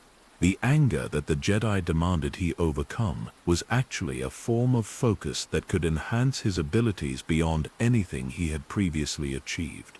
The pride that they insisted he abandon was actually recognition of capabilities that deserved to be developed rather than hidden.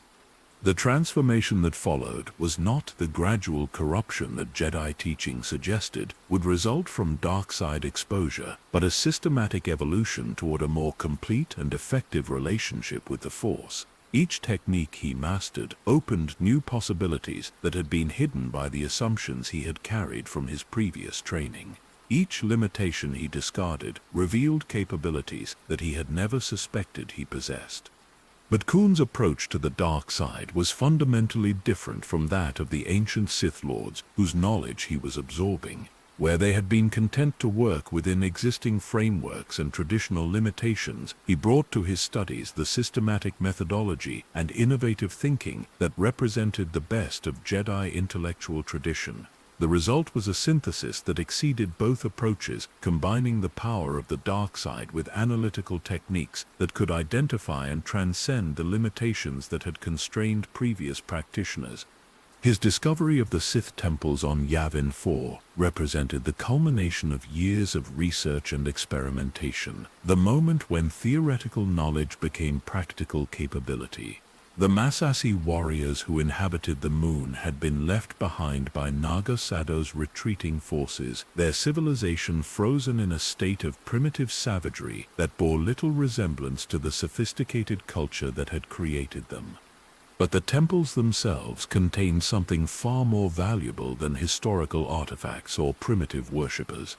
They housed the preserved consciousness of ancient Sith spirits, beings who had achieved a form of existence beyond death, but remained bound to the locations where their physical forms had been destroyed.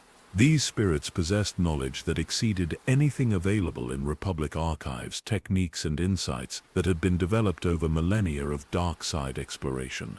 The process by which Khorne gained access to this knowledge was itself a form of transformation that went far beyond anything he had previously experienced. The Sith spirits were not passive repositories of information, but active consciousnesses with their own agendas and objectives. They offered their wisdom not as a gift but as a bargain, knowledge in exchange for services that would allow them to continue influencing galactic events despite their incorporeal state.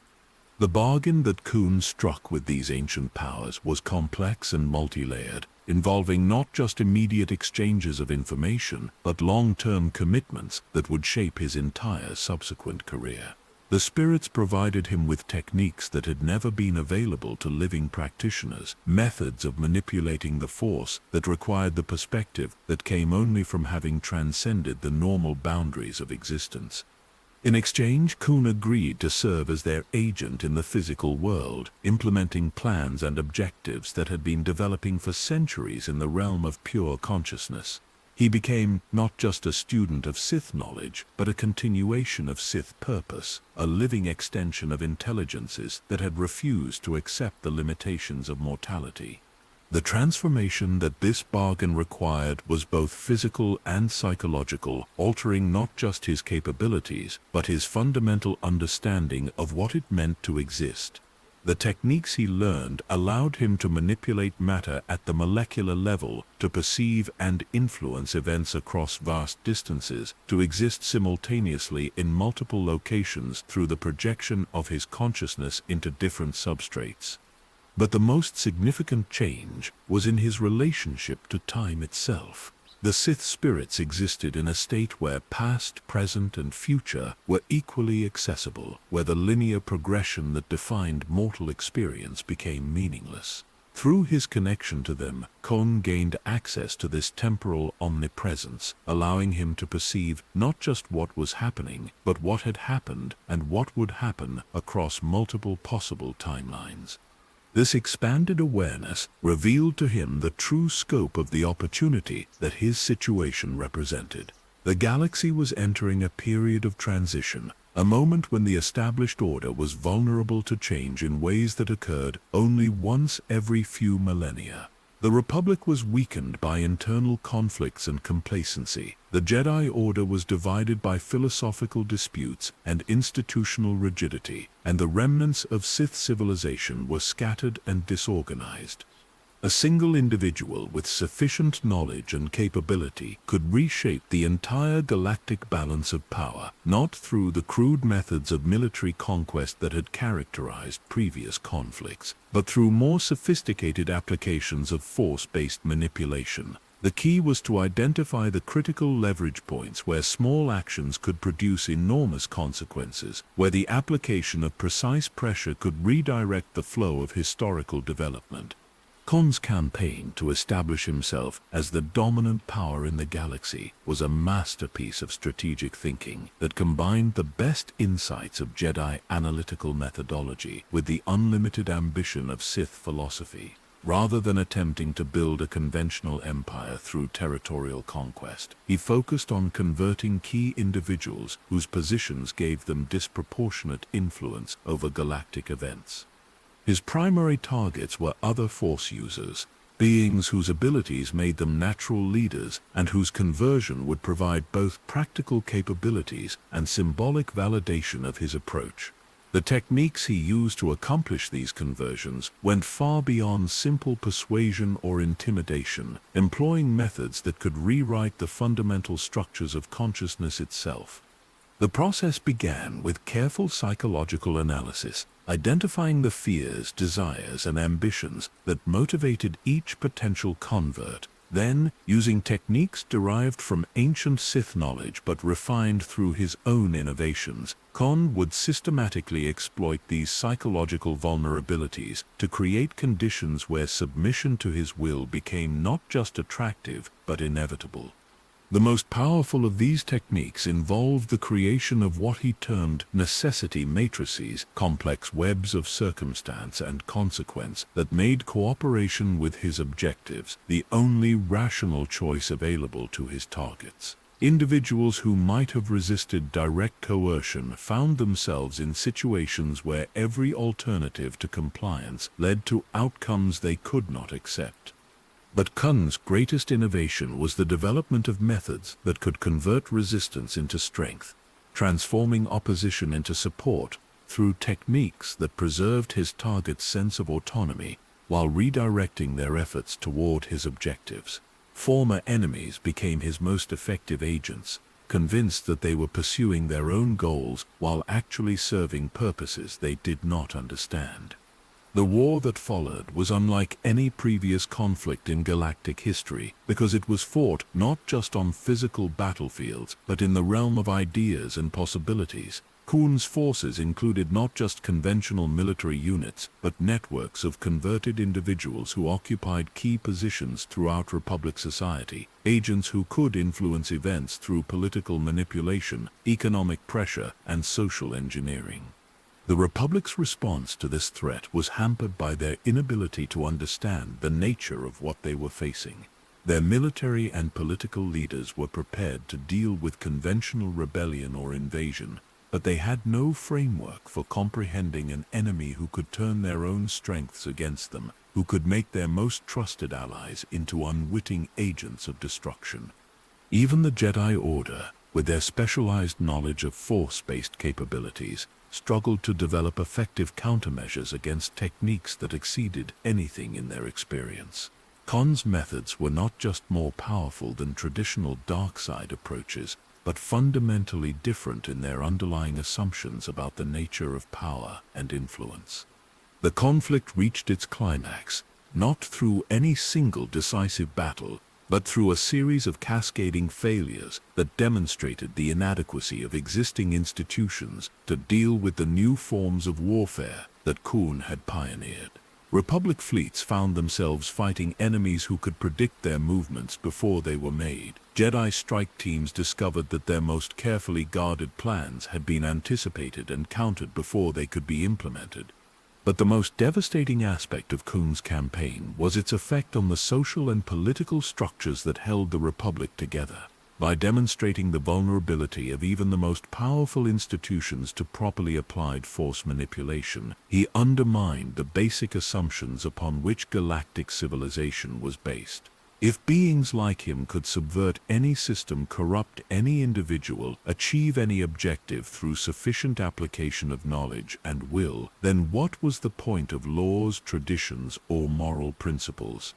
The ultimate defeat of Exar Kun required methods that were themselves corrupted by the techniques they sought to counter, approaches that violated fundamental Jedi principles in pursuit of victory over an enemy who represented the logical conclusion of abandoning such principles. The Republic forces that finally cornered him on Yavin 4 were forced to employ weapons and tactics that differed from his own methods only in their immediate objectives.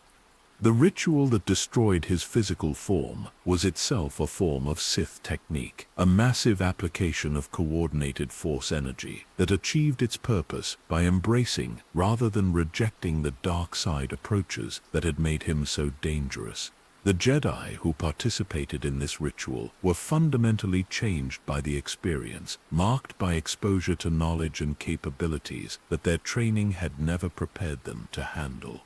But destruction of his physical form did not represent the end of Khan's influence, or even the failure of his objectives. The techniques he had developed, the knowledge he had accumulated, the precedents he had established, all of these continued to influence galactic events long after his apparent death. The very methods used to defeat him had demonstrated the superiority of dark side approaches to any significant challenge, validating the core assumptions that had driven his entire campaign. Standing in his tomb, surrounded by the crystallized consciousness that still radiates ambition and arrogance after 4,000 years, you begin to understand that what you are witnessing is not the failure of individual ambition, but its transformation into something larger and more persistent. Khan's consciousness, preserved within the force-focusing crystal that forms the heart of his tomb, continues to influence events through methods that transcend the normal limitations of space and time.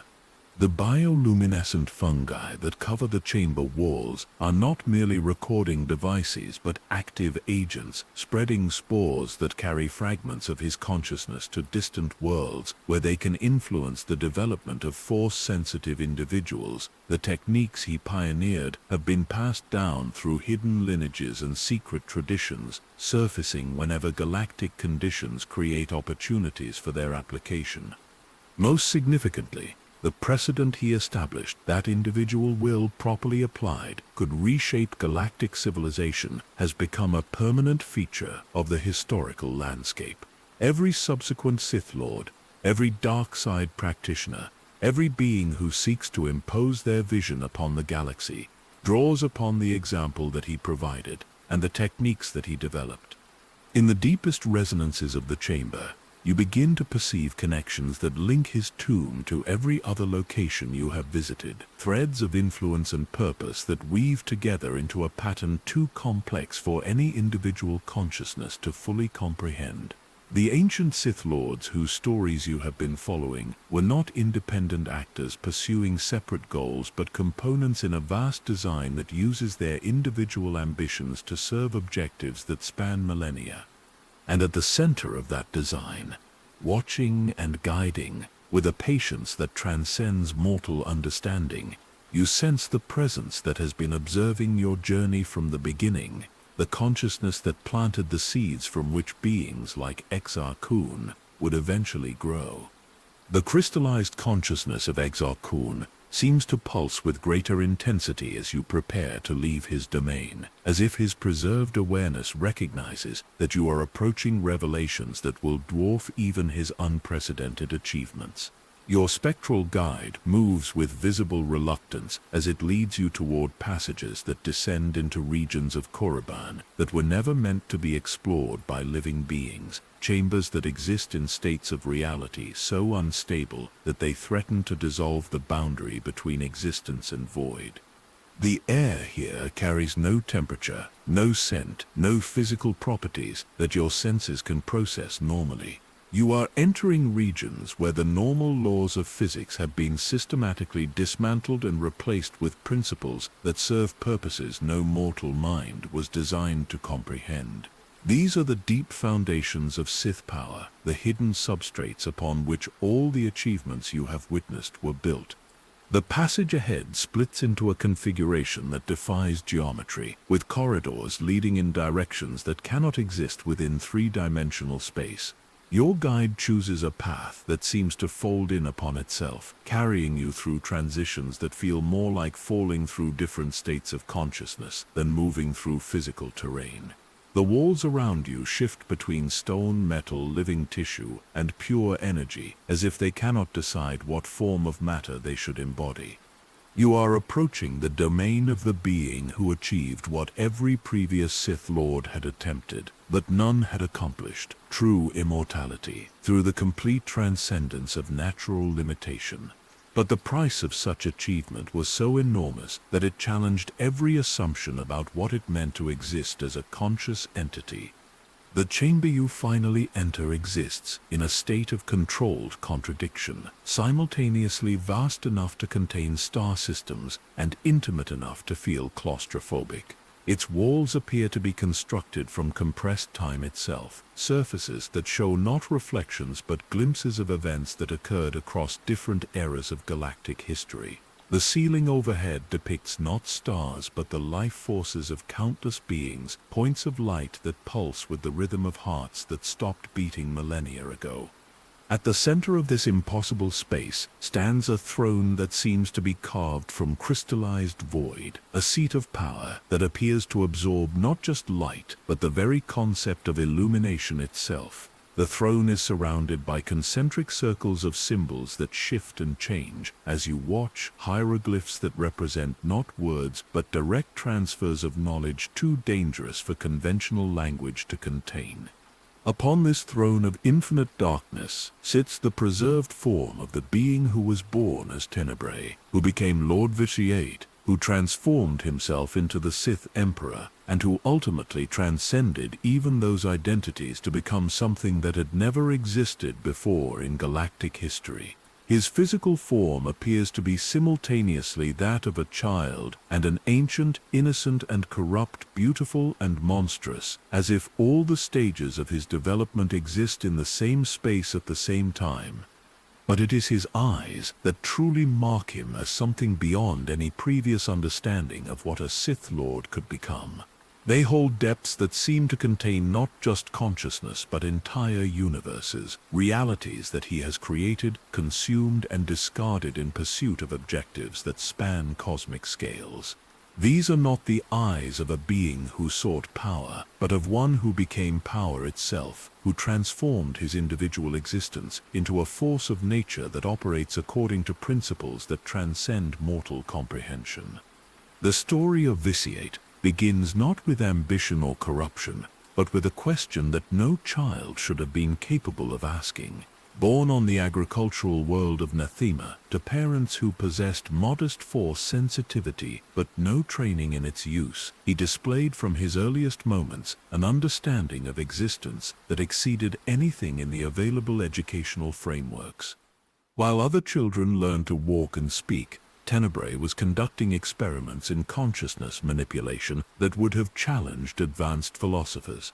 He could perceive the life force of every organism around him, could trace the connections that linked all living things in webs of mutual dependence and influence. More significantly, he could manipulate these connections, strengthening some relationships while severing others, redirecting the flow of life energy according to patterns that served his developing understanding of how reality actually functioned. His first systematic application of these abilities came through the creation of what he called life gardens, carefully designed ecosystems where every component served multiple functions in supporting his ongoing research. Plants were modified to serve as living sensors, animals were enhanced to function as mobile laboratories, even bacteria were reprogrammed to carry out specific experimental protocols. But these biological modifications were merely the foundation for investigations that went far beyond conventional science. Tenebrae was not interested in improving existing life forms, but in understanding the fundamental principles that made life possible, the underlying structures of reality that determined how consciousness could exist and develop within material substrates. His breakthrough came through the systematic study of death, not as the end of existence, but as a transformation that revealed possibilities normally hidden by the limitations of living awareness. By carefully observing the process by which consciousness separated from material form, he began to understand that what most beings considered the boundary between life and death was actually an artificial constraint that could be transcended through proper application of knowledge and will.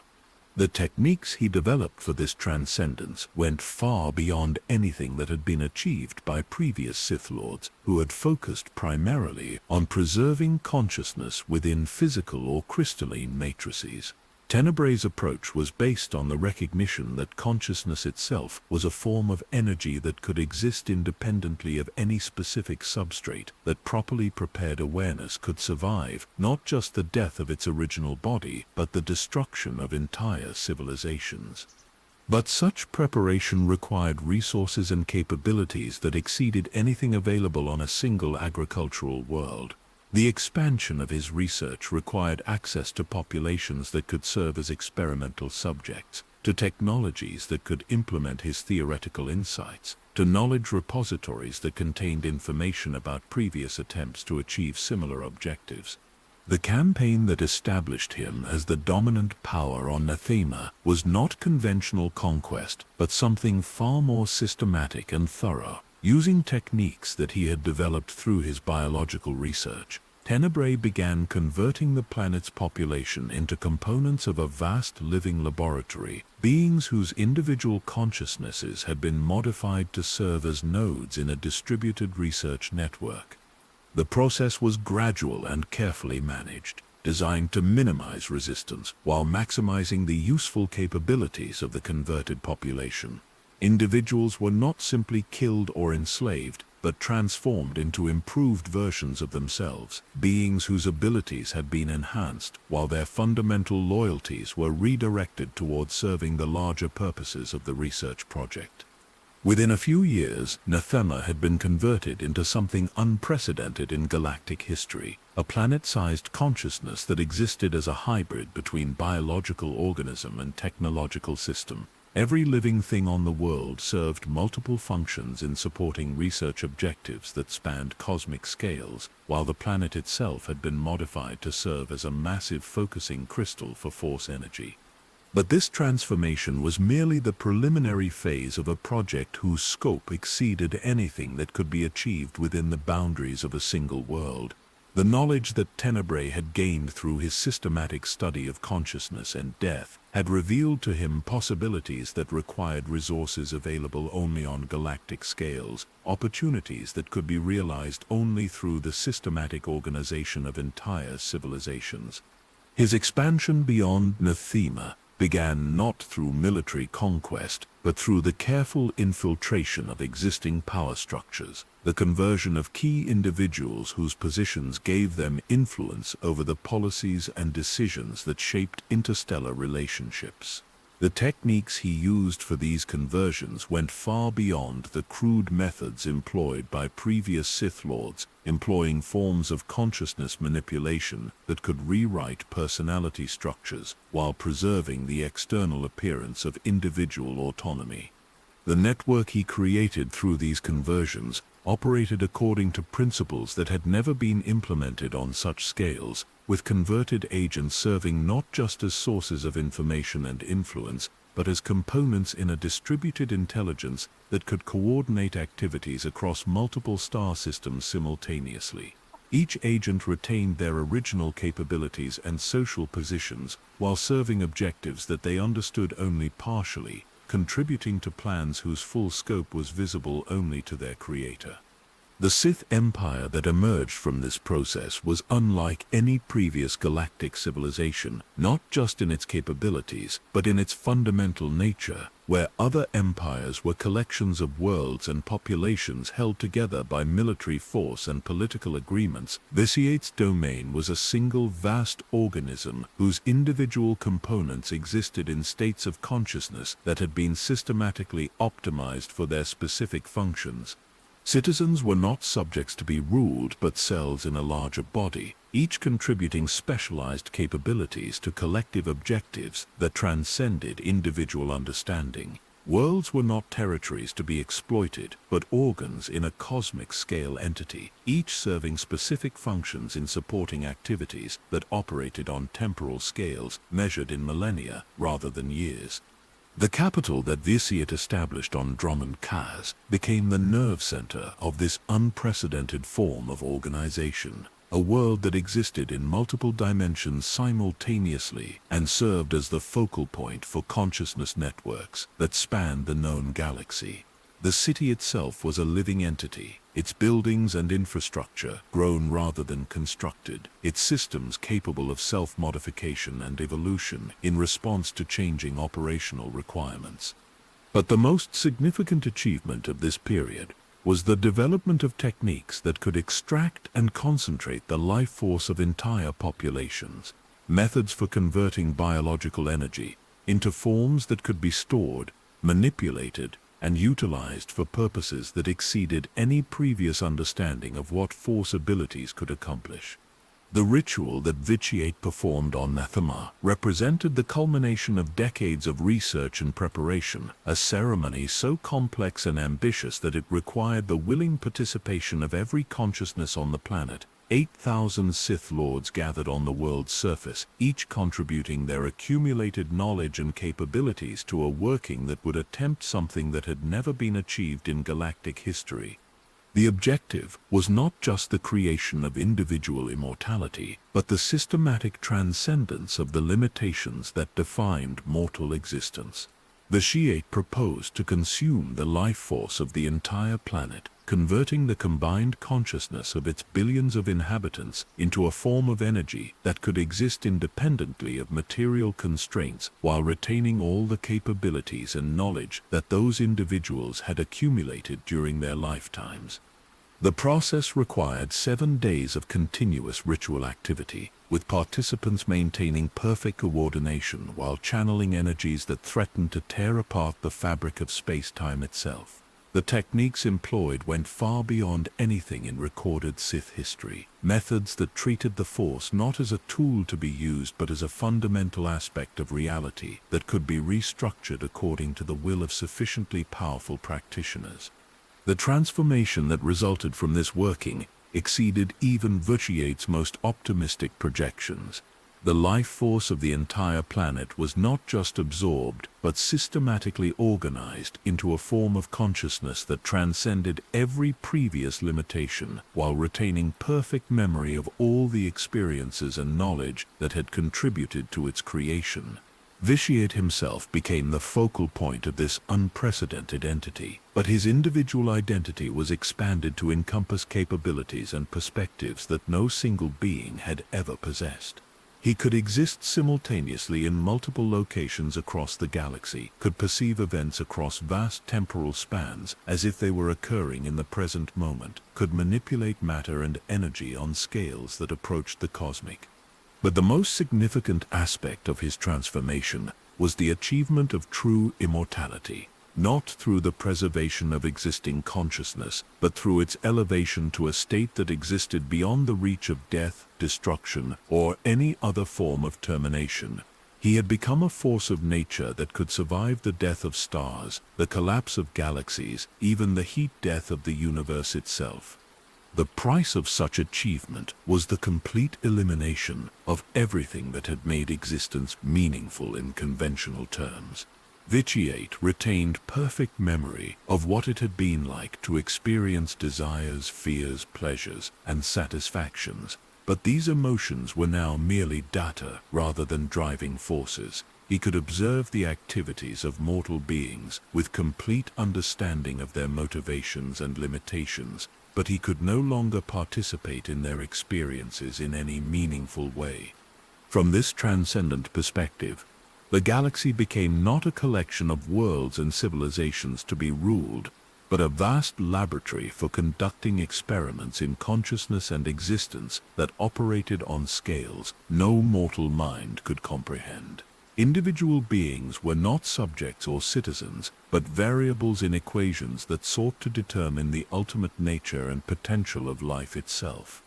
The Sith Empire that he directed from this elevated state was not merely a political entity, but an instrument for implementing research protocols that spanned geological timescales. Wars were not fought for territory or resources, but to test hypotheses about how consciousness developed under different forms of pressure.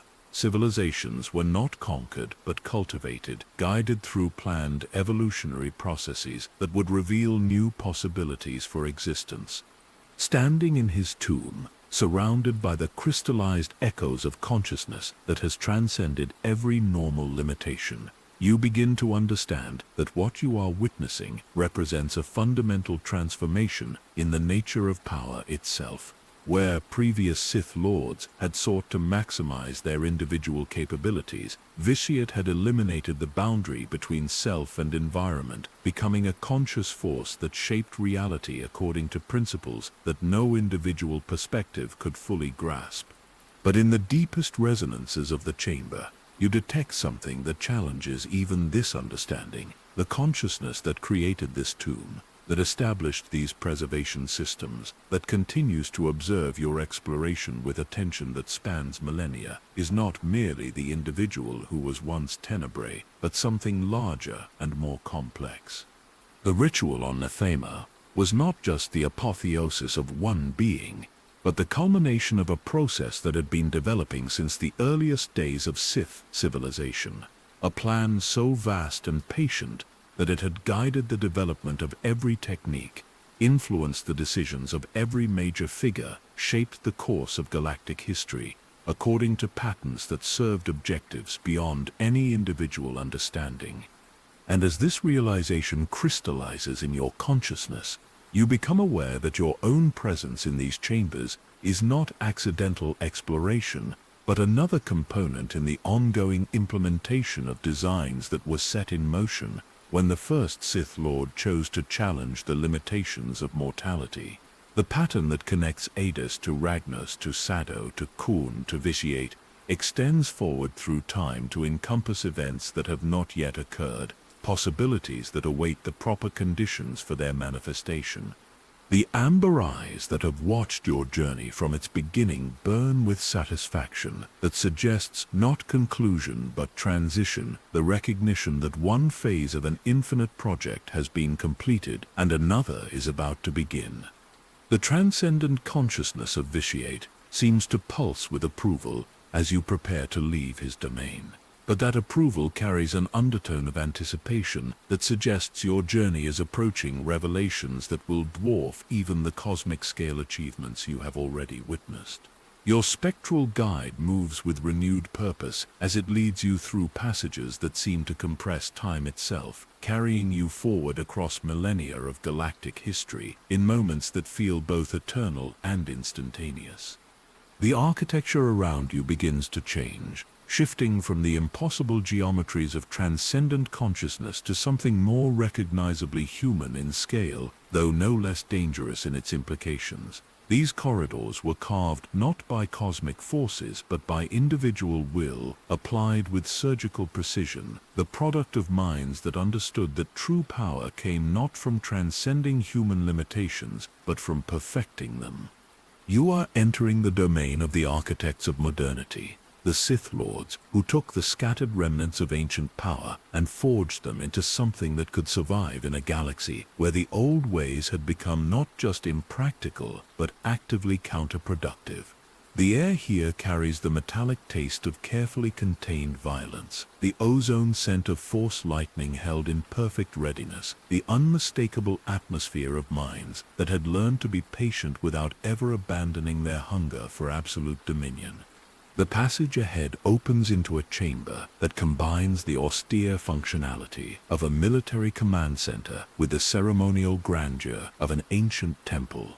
The walls are lined with alcoves containing artifacts from across Sith history, but these are not mere museum pieces.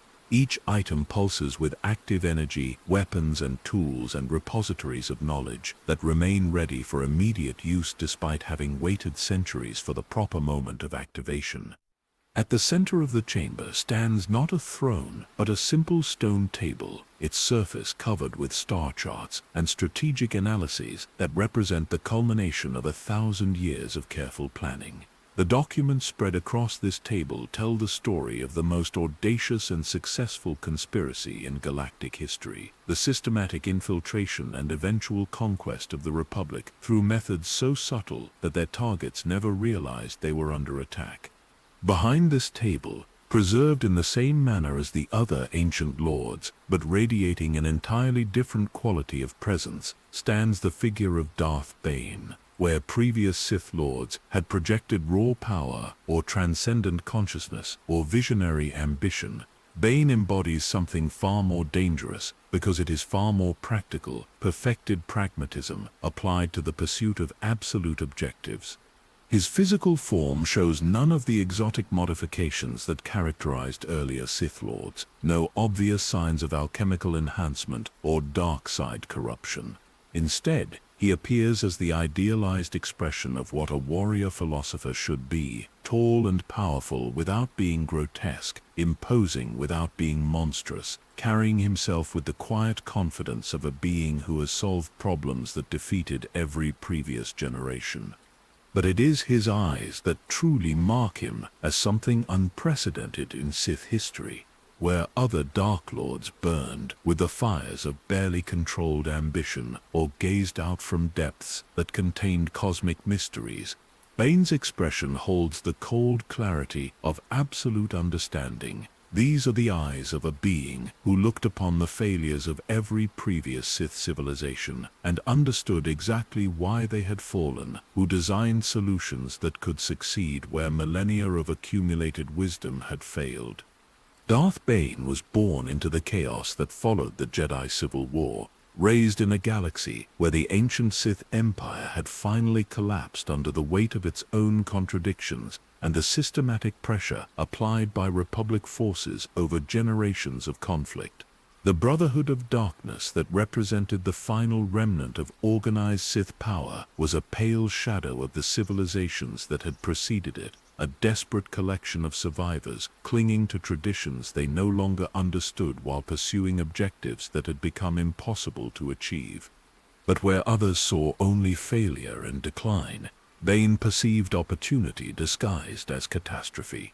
The destruction of traditional Sith civilization had eliminated not just its strengths, but also its fundamental weaknesses, creating conditions where entirely new approaches could be developed without interference from entrenched interests or obsolete assumptions.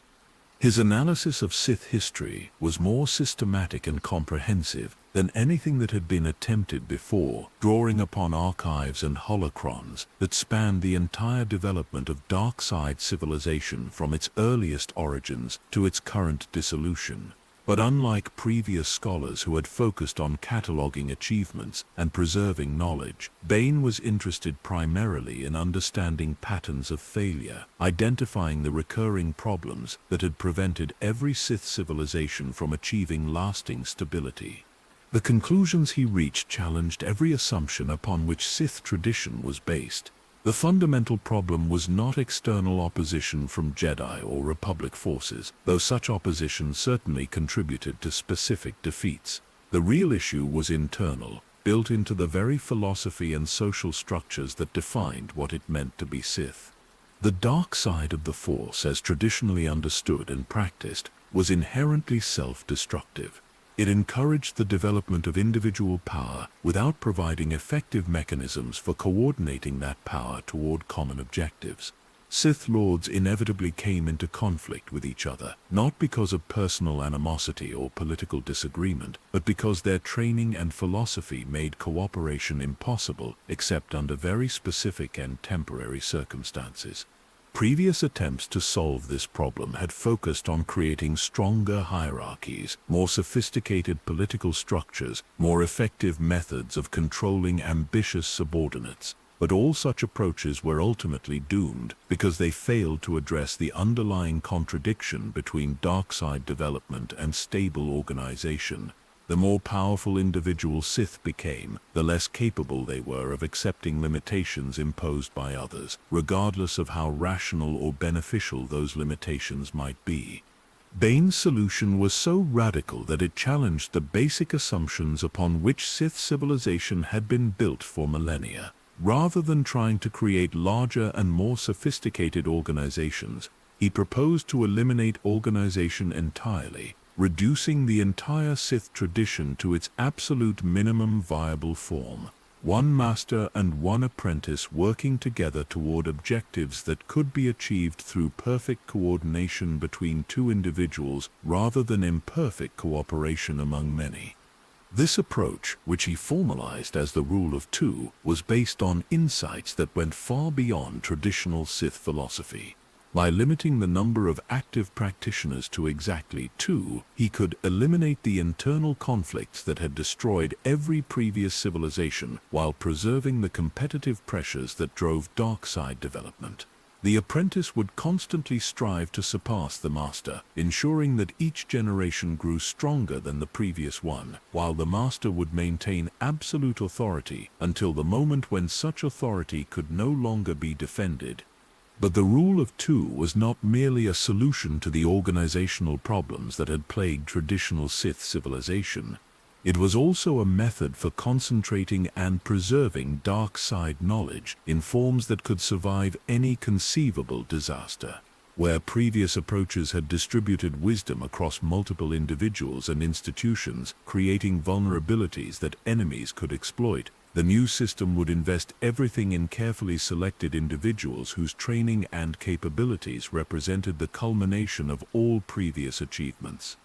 The implementation of this system required Bane to do something that no previous Sith Lord had ever attempted: the deliberate destruction of his own power base in service to objectives that would not be realized for centuries. The Brotherhood of Darkness represented the last organized remnant of traditional Sith civilization, but it also embodied all the weaknesses that had made such civilization ultimately unsustainable. The campaign that Bane conducted against the Brotherhood was not conventional warfare, but something far more sophisticated and devastating. Using techniques that he had developed through his analysis of historical failures, he systematically exploited the internal contradictions that made their organization unstable, turning their own strengths against them in ways that made resistance impossible. The final battle on Ruusan was not a military engagement, but a carefully orchestrated dissolution, designed to eliminate not just the political structure of the Brotherhood, but the very possibility that such structures could be rebuilt. The thought bomb that destroyed both Sith and Jedi forces was not a weapon of desperation, but a precisely calculated tool, removing obstacles while creating the conditions necessary for implementing entirely new approaches. From the ashes of this controlled catastrophe, Bane began the systematic construction of something that had never existed before, a secret tradition that could operate indefinitely within enemy territory, while maintaining perfect operational security and continuous development toward ultimate objectives. The Sith would not disappear, but become invisible, working through methods that their enemies could not detect because they operated according to principles that no previous civilization had employed. The training system that Bane developed for this new tradition was based on insights derived from his comprehensive study of why previous approaches had failed. Each generation of Sith would be stronger than the previous one, not through accumulated numbers or institutional knowledge, but through the systematic refinement of individual capability. Masters would teach apprentices everything they knew, then die when those apprentices proved capable of surpassing them, ensuring that knowledge was never lost while preventing the stagnation that came from extended periods of stable leadership. But the most sophisticated aspect of Bane's system was its temporal dimension, the way it balanced immediate tactical requirements with strategic objectives that would not be achieved for centuries. Each generation of Sith would contribute to a comprehensive plan that spanned millennia, working toward the systematic subversion and eventual conquest of the Republic through methods so subtle that their targets would never realize they were under attack until the final moment when resistance became impossible. The apprentice that Bane selected to continue this work was chosen not just for her capabilities, but for her understanding of the psychological and philosophical principles that made the new system viable. Darth Zana possessed the patience necessary for long-term planning, the analytical skills required for systematic infiltration, and the ruthless pragmatism that could subordinate personal desires to objectives that might not be achieved during her lifetime. Under her guidance, the Sith tradition that Bane had created began its slow, careful evolution toward forms that could survive and prosper in a galaxy dominated by enemies who possessed overwhelming numerical and material advantages. Each subsequent generation refined the techniques and expanded the knowledge base, building capabilities that would eventually allow them to challenge and defeat civilizations that had every possible advantage except understanding of what they were actually facing. The hidden Sith lineage that emerged from this process was unlike anything in galactic history, a tradition that combined the power and knowledge of ancient dark side civilization with operational methods that made detection virtually impossible. Sith Lords learned to operate not as conquerors but as subverters, not as rulers but as puppet masters, achieving their objectives through the manipulation of existing systems rather than their replacement. The techniques they developed for this purpose went far beyond anything that had been attempted before. Methods for influencing galactic events through economic manipulation, political engineering, and social programming that could redirect the course of entire civilizations without leaving traces that could be detected by even the most sophisticated intelligence services. Most importantly, they learned to be patient on scales that exceeded any previous understanding of what strategic planning could accomplish. Individual Sith Lords accepted that they might never see the ultimate fruition of their efforts, content to contribute specialized knowledge and capabilities to a project whose completion would be achieved by successes they would never meet. The millennium that followed Bane's implementation of the Rule of Two became a period of hidden development that surpassed every previous achievement in Sith history. Working from concealment, operating through methods that left no evidence of their activities, the secret lineage systematically acquired capabilities that exceeded anything possessed by their ancient predecessors, while maintaining perfect security against detection or interference. Standing in Bane's tomb, surrounded by the strategic analyses and planning documents that chronicle this unprecedented achievement, you begin to understand that what you are witnessing represents not just the survival of Sith tradition, but its evolution into something that transcended every previous limitation. The Rule of Two was not merely a response to historical failures, but a method for achieving objectives that had been impossible under any previous system. But in the deeper layers of the document spread across the stone table, you detect evidence of influences that shaped Bane's revolutionary insights in directions he never fully understood. The solutions he developed, brilliant though they were, served purposes that went beyond his conscious objectives, contributing to plans that had been developing since the earliest days of Sith civilization. The Rule of Two was not just Bane's method for preserving Sith knowledge, but another component in the vast design that had guided galactic events since the time of King Addus, a system that used the ambitions and capabilities of individual Sith Lords to serve objectives that spanned cosmic scales and temporal dimensions that no mortal consciousness could fully comprehend. And as this understanding crystallizes, you become aware that the apprentice lineage that descended from Bane's teachings was itself preparation for something larger, a culmination that would require not just the accumulated knowledge of 1,000 years of hidden development, but the convergence of galactic conditions that had been carefully orchestrated across millennia of systematic manipulation. The amber eyes that have observed your entire journey burn with anticipation that suggests the approach of revelations that will transform your understanding not just of Sith history, but of the true nature of the forces that have shaped galactic civilization since its earliest beginnings. The strategic clarity emanating from Bane's preserved consciousness follows you as your spectral guide, leads you deeper into passages that seem to chronicle the passage of time itself, walls that shift between different architectural styles representing the evolution of hidden power across centuries of careful development.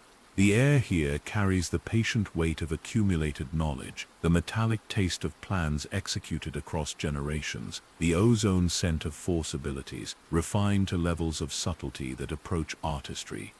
You are entering the domain of the Shadow Dynasty, the secret lineage that took Bane's revolutionary system and transformed it into the most successful conspiracy in galactic history. These corridors tell the story of beings who learned to wield power so effectively that their enemies never realized they were under attack, who achieved dominion through methods so sophisticated that victory and defeat became indistinguishable.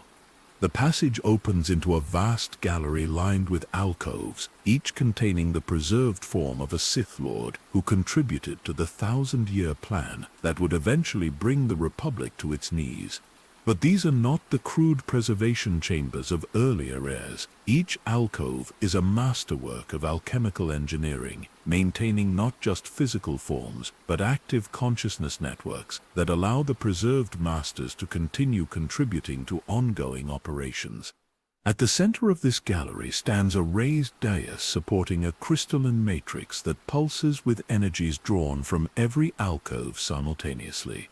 This is not merely a tomb, but an active command center, a facility where the accumulated wisdom of 40 generations of Sith Lords continues to coordinate plans that span galactic scales and temporal dimensions measured in millennia.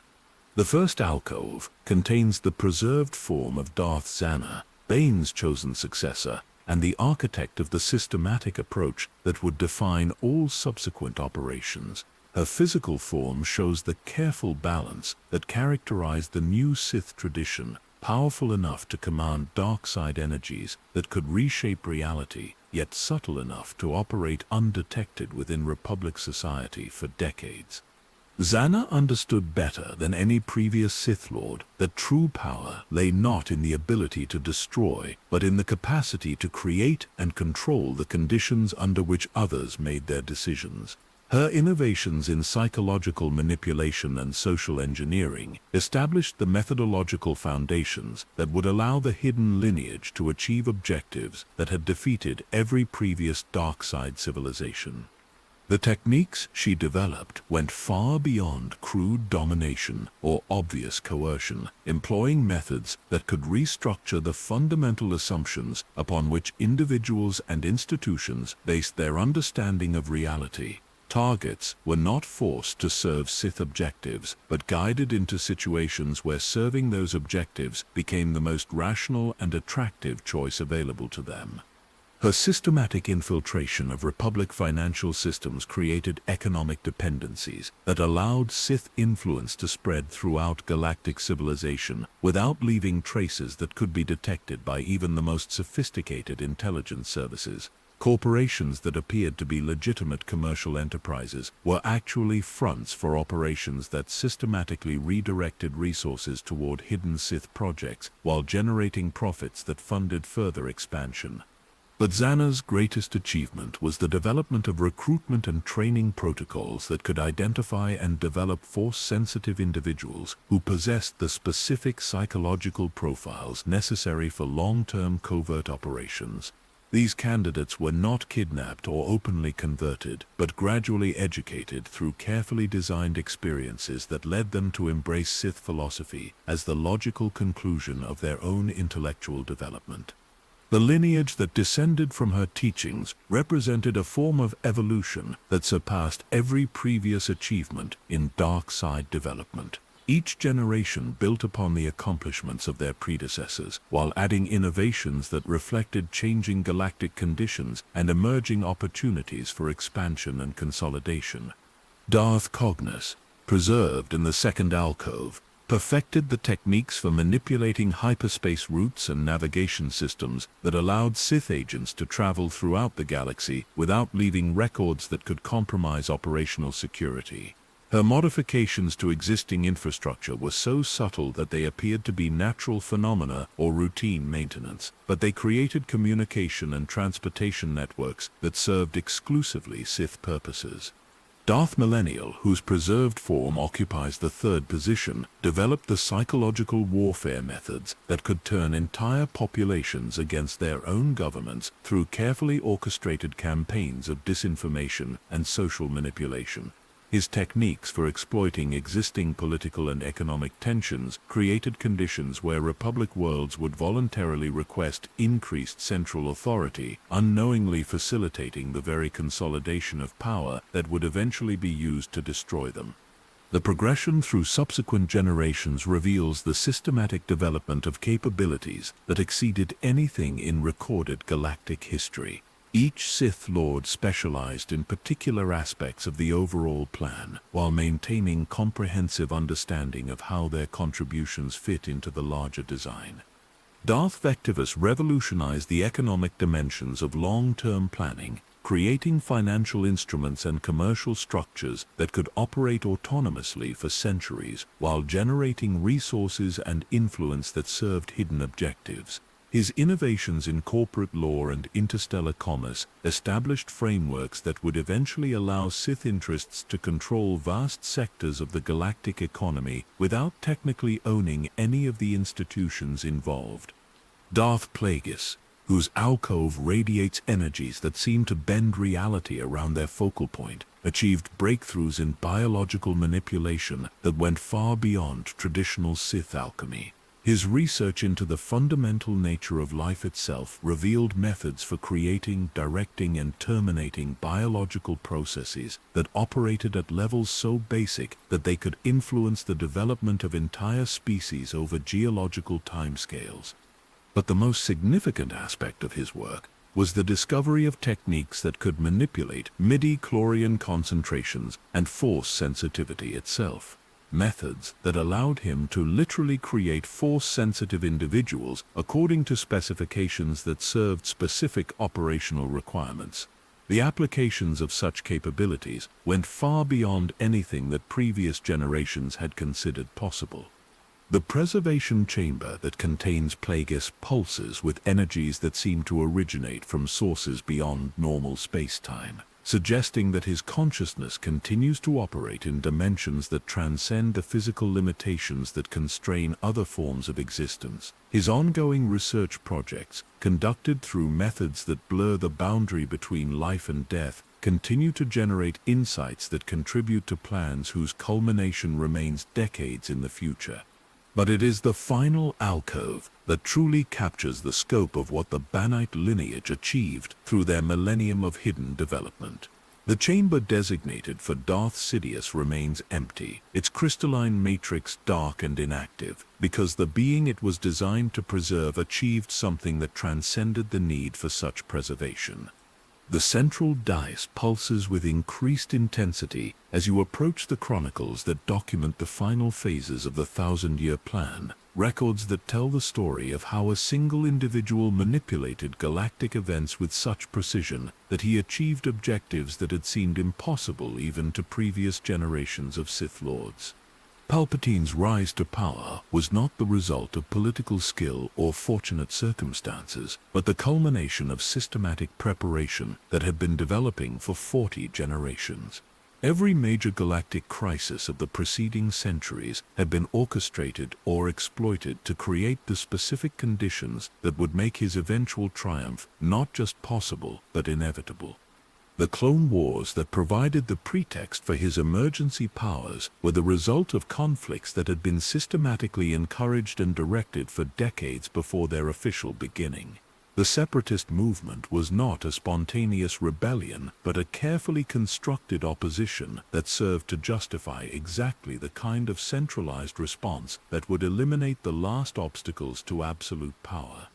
But the most sophisticated aspect of Sidious's campaign was his systematic subversion of the Jedi Order itself, the gradual transformation of the Republic's primary defenders into unwitting agents of their own destruction. The techniques he employed went far beyond anything that previous Sith Lords had attempted, methods that could exploit the Jedi's own principles and training to make them complicit in the elimination of everything they had sworn to protect.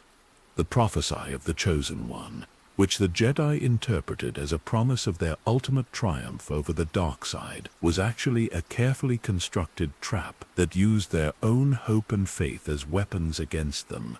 Anakin Skywalker was not discovered by accident, but systematically prepared through experiences and relationships that would make his eventual conversion to the dark side psychologically inevitable.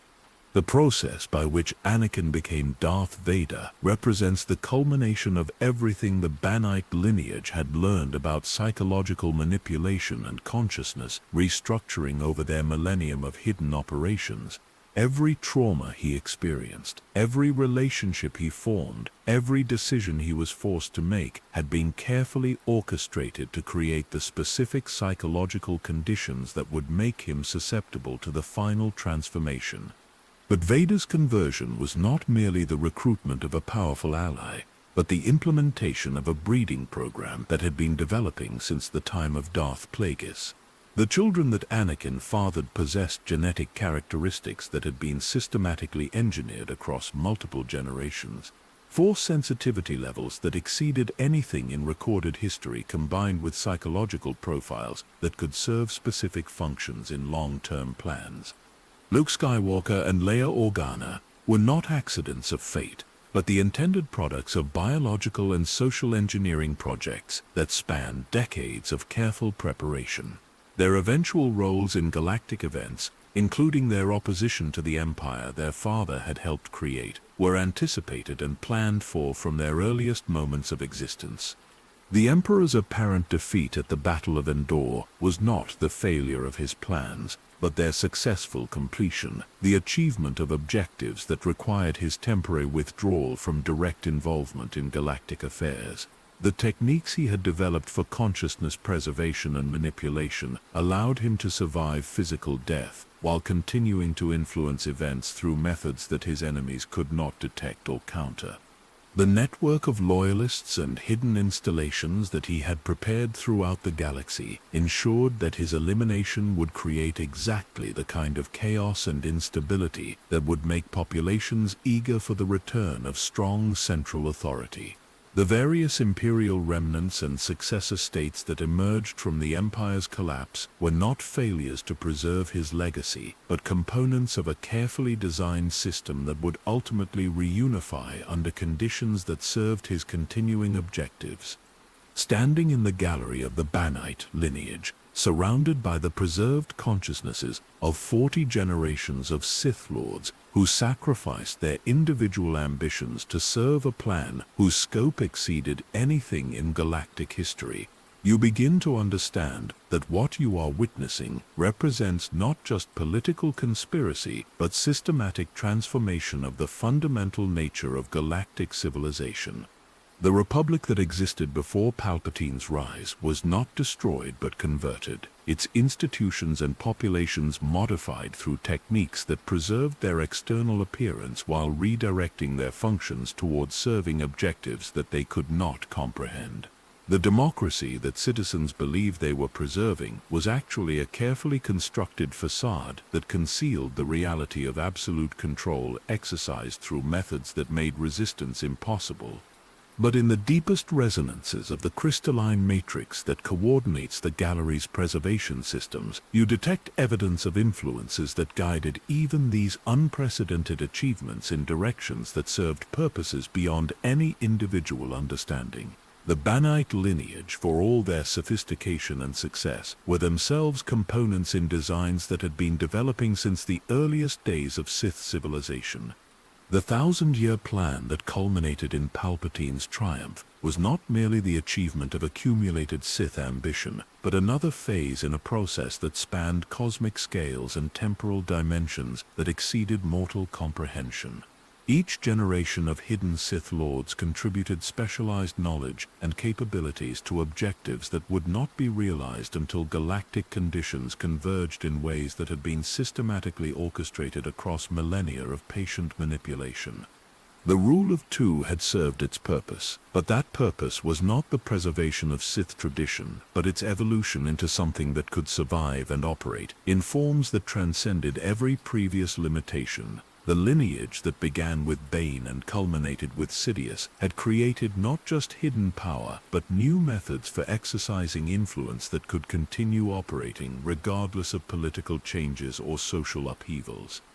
And as this understanding crystallizes, you become aware that the empty alcove designated for Sidious represents not absence, but transformation, the evolution of Sith consciousness into forms that no longer required physical preservation because they had achieved integration with forces that operated on scales that made individual existence irrelevant. The amber eyes that have observed your journey from its beginning burn with satisfaction that suggests not conclusion but transition, recognition that one phase of an infinite project has been completed, and conditions are now optimal for implementing the next stage of developments that have been planned since the dawn of galactic civilization. The satisfaction radiating from the gallery of the Banite lineage seems to intensify as you approach the climactic chamber of your journey, but that satisfaction carries an undertone of anticipation so profound that it makes the air itself difficult to breathe. Your spectral guide moves with visible reluctance as it leads you toward passages that descend into regions where the boundary between existence and possibility becomes meaningless, where consciousness itself begins to fray at the edges. You are approaching the domain of the being who achieved what every Sith Lord since Adas had attempted, but none had accomplished: absolute mastery over the fundamental forces that govern life and death themselves. But the price of such mastery was so enormous that it challenged every assumption about what it meant to exist as a conscious entity in a universe governed by natural laws. The passage ahead seems to compress time itself, carrying you through transitions that feel more like falling through different states of reality than moving through physical space.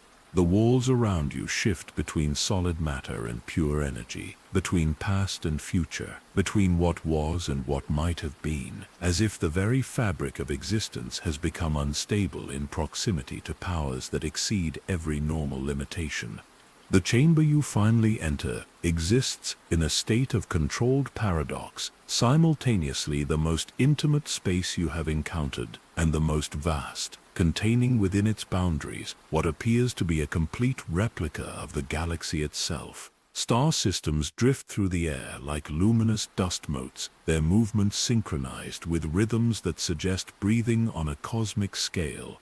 At the center of this impossible space sits not a throne or platform, but what appears to be a medical laboratory that has been expanded to encompass metaphysical dimensions, equipment that can manipulate matter and energy at levels so fundamental that they approach the realm of pure concept.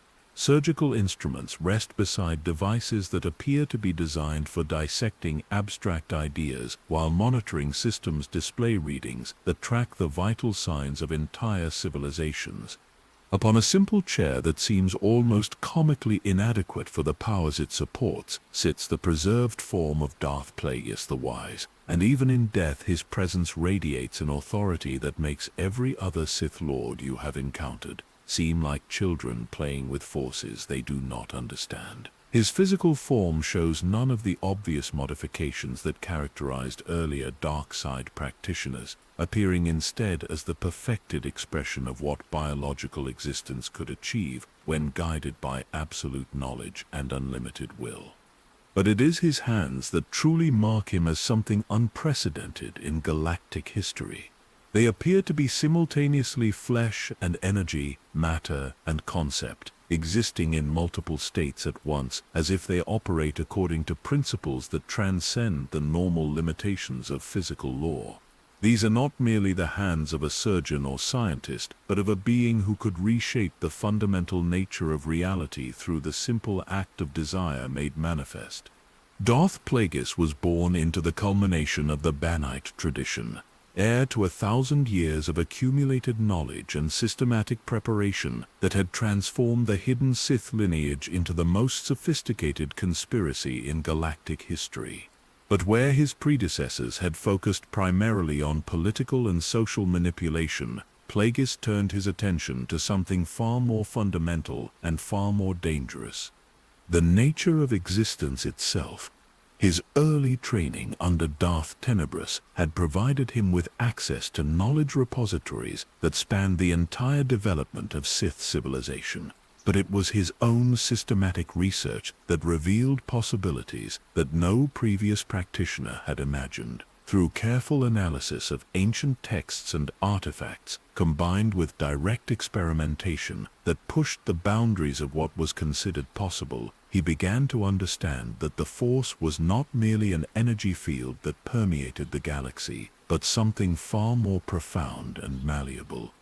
It was the fundamental substrate of reality itself, the medium through which consciousness could influence matter, energy, space, and time, according to principles that exceeded every previous understanding of what natural law actually represented. The techniques developed by earlier Sith Lords had barely scratched the surface of what was possible when these principles were properly understood and systematically applied. His breakthrough came through the systematic study of midi-chlorians, the microscopic organisms that served as the interface between biological consciousness and Force energy. Previous research had treated these entities as simple conduits, passive facilitators that allowed Force-sensitive beings to access cosmic energies according to their natural capabilities and training. But Plagueis's investigations revealed that midi-chlorians were far more sophisticated and malleable than anyone had previously suspected. They were not merely biological components, but living links to dimensions of existence that operated according to entirely different principles, gateways through which properly prepared consciousness could access capabilities that transcended every normal limitation. The techniques he developed for manipulating these organisms went far beyond anything that had been attempted in galactic history. Through careful application of Sith alchemy, combined with insights derived from his study of ancient texts, he learned to reprogram midi-chlorians at the genetic level, modifying their function to serve purposes that their natural evolution had never intended. The first applications of these techniques were relatively modest by his later standards. Methods for enhancing Force sensitivity in existing individuals or extending their natural lifespans through cellular regeneration that operated at levels too basic for conventional detection. But these preliminary successes revealed possibilities that challenged every assumption about the nature of biological existence. If midi-chlorians could be reprogrammed to serve specific functions, if their interaction with consciousness could be modified through systematic intervention, then the boundary between natural and artificial life became meaningless. Consciousness itself could be treated as a form of programmable matter subject to modification and improvement according to specifications that served any conceivable objective. The laboratory that Plagueis constructed for these experiments was unlike anything that had existed before, a facility that combined the most advanced medical technology with alchemical techniques that had been refined across millennia of Sith development. But the most sophisticated component was not equipment but methodology, systematic approaches to consciousness research that treated awareness itself as a form of energy that could be studied, manipulated, and redirected according to scientific principles.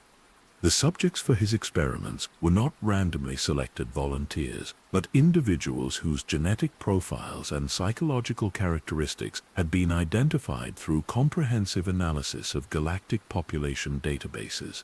Each possessed specific combinations of midi-chlorian concentrations, force sensitivity patterns, and neurological structures that made them suitable for particular types of modification and enhancement. The procedures themselves went far beyond conventional medical intervention, employing techniques that could rewrite the fundamental programming of biological systems while preserving the essential characteristics that made consciousness possible. Subjects were not merely altered but improved, their capabilities enhanced in directions that served both their individual development and the larger objectives of Plagueis' research. But the most significant breakthrough came through his systematic study of death itself, not as the termination of biological function, but as a transition that revealed possibilities normally hidden by the limitations of mortal awareness. Through careful observation of dying subjects, combined with techniques that could maintain consciousness during and after the cessation of physical life, he began to understand that what most beings considered the absolute boundary of existence was actually an artificial constraint that could be transcended through proper preparation. The knowledge he gained through these investigations fundamentally altered his understanding of what life and death actually represented.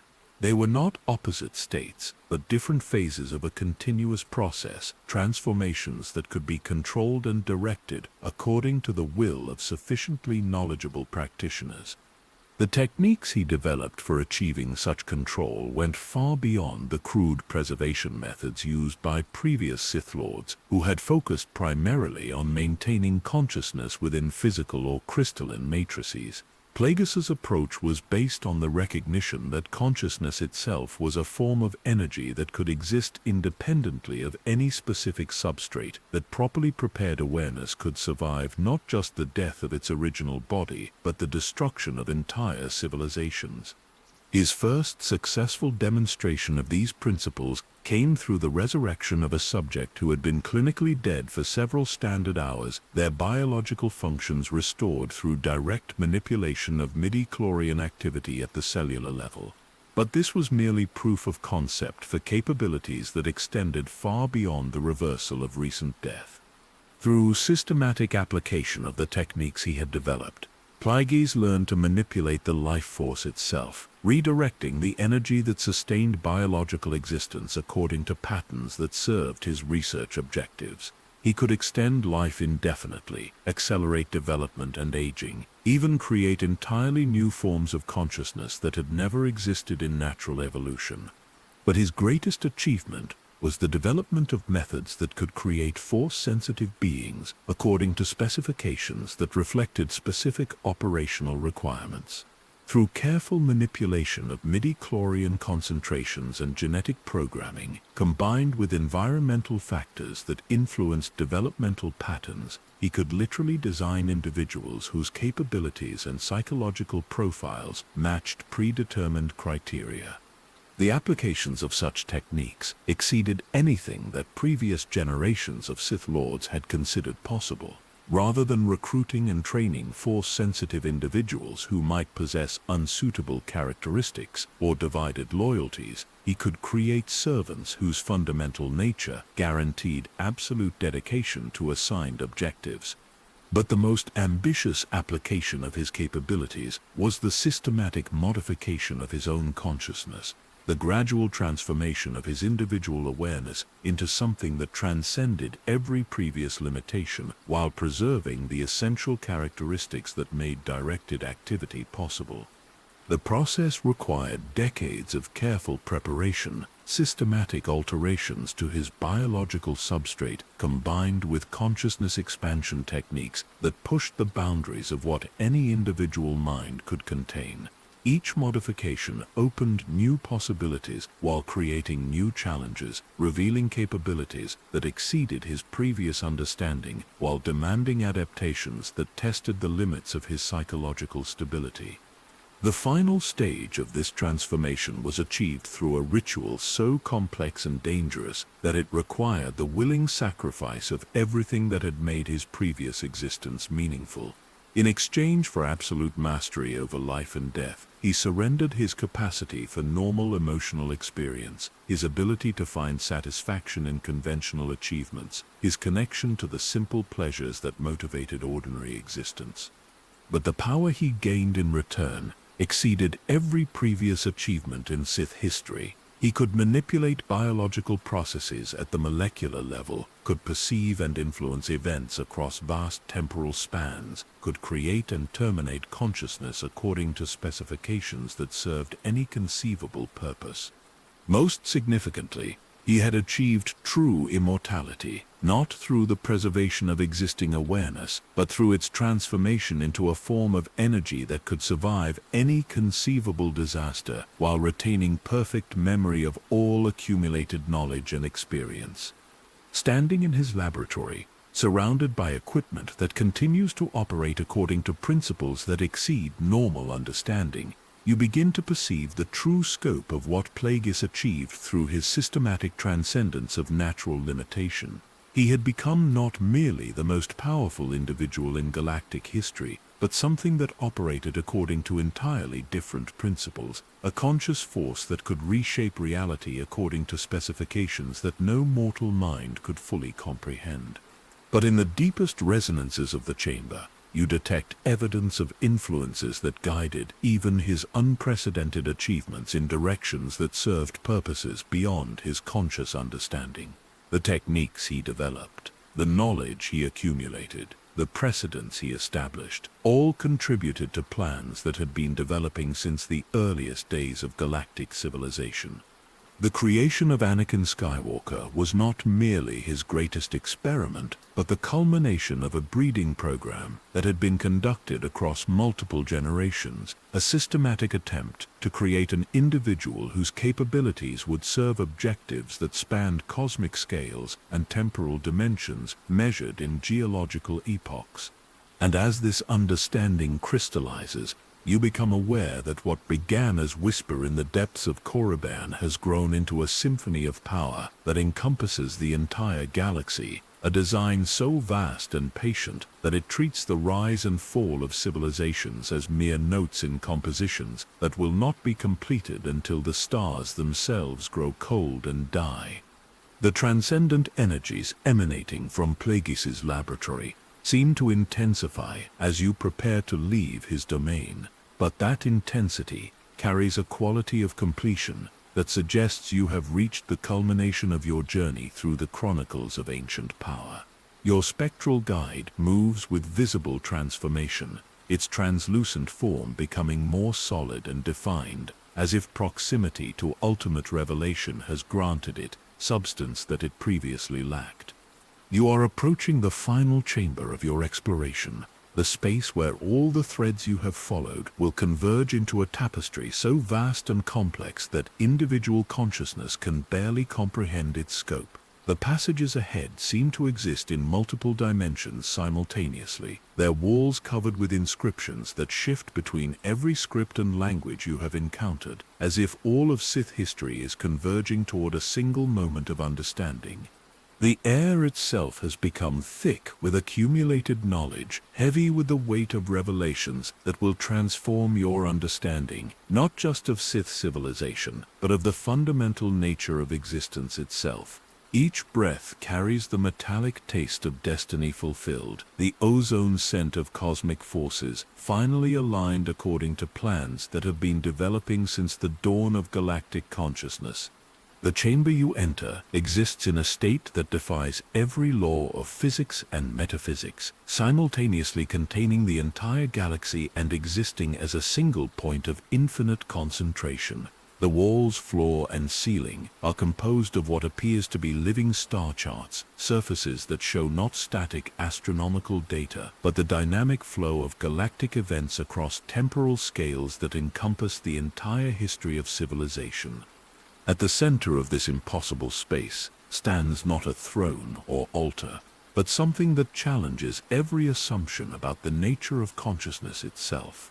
It appears to be a tree whose trunk is composed of compressed time, its branches extending into past and future simultaneously, its roots drawing sustenance from dimensions that exist beyond normal space. Embedded within this temporal matrix are the preserved forms of every Sith Lord you have encountered, but they are not separate entities. They exist as facets of a single vast consciousness that has been growing and evolving across millennia of systematic development.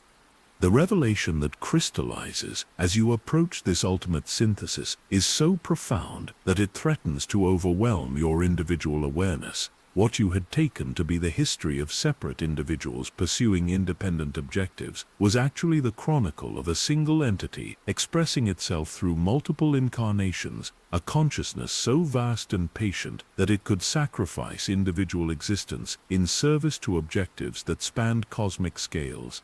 King Adas was not the first Sith Lord, but the first successful attempt at creating a stable focal point for this transcendent awareness, a biological matrix that could contain and direct energies that exceeded every previous limitation. His 28,000-year reign was not the achievement of individual ambition, but the establishment of infrastructure necessary for implementing plans that required geological timescales for their completion. The Dark Jedi exiles who arrived on Kariban were not refugees seeking sanctuary, but carefully selected instruments, beings whose training and capabilities had been systematically developed to serve as catalysts for the next phase of consciousness evolution. Their integration with the original Sith species was not conquest or merger, but the implementation of biological programming that had been developing since their earliest moments of existence. Marka Ragnus's perfect empire was not the culmination of political genius, but a carefully constructed laboratory for testing social and psychological techniques that would be required for manipulating galactic civilization on unprecedented scales. His apparent death and the civil war that followed were not failures of his system, but controlled experiments designed to refine methods of consciousness transfer and preservation. The Great Hyperspace War was not the result of conflicting philosophies, but a deliberately orchestrated campaign designed to establish the conditions necessary for implementing the next phase of galactic development. Naga Sado's defeat and exile were not military failures, but successful completions of objectives that required the apparent elimination of Sith presence from known space. Each subsequent Sith Lord, from Exar Kun through the Banate lineage to Darth Plagueis, represented not independent actors, but specialized components in a distributed intelligence that had been growing in sophistication and capability across millennia of systematic development. Their individual achievements, their apparent conflicts, their cycles of rise and fall, were all expressions of a single vast consciousness exploring different approaches to the fundamental problem of existence itself. The problem was not how to achieve individual power or political dominance, but how to transcend the limitations that defined mortal existence without losing the essential characteristics that made consciousness possible.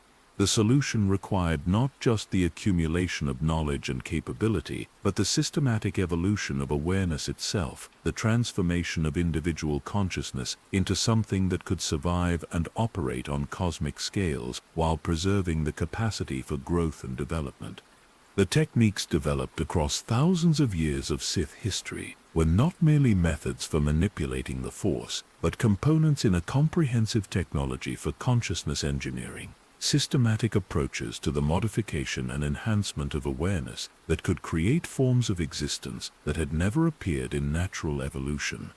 The Rule of Two was not Darth Bane's solution to organizational problems, but the implementation of a breeding program designed to concentrate and refine the accumulated knowledge of ancient civilization into individuals whose capabilities would serve as foundations for the final phase of transcendence. Each generation of hidden Sith Lords contributed specialized knowledge and genetic material to a project whose completion would require the convergence of galactic conditions that had been systematically orchestrated across millennia.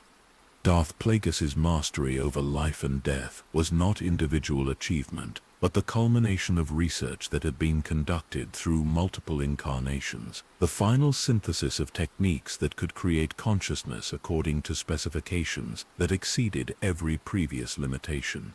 His creation of Anakin Skywalker was not experimental success, but the implementation of biological programming that had been developing since the earliest days of Sith civilization.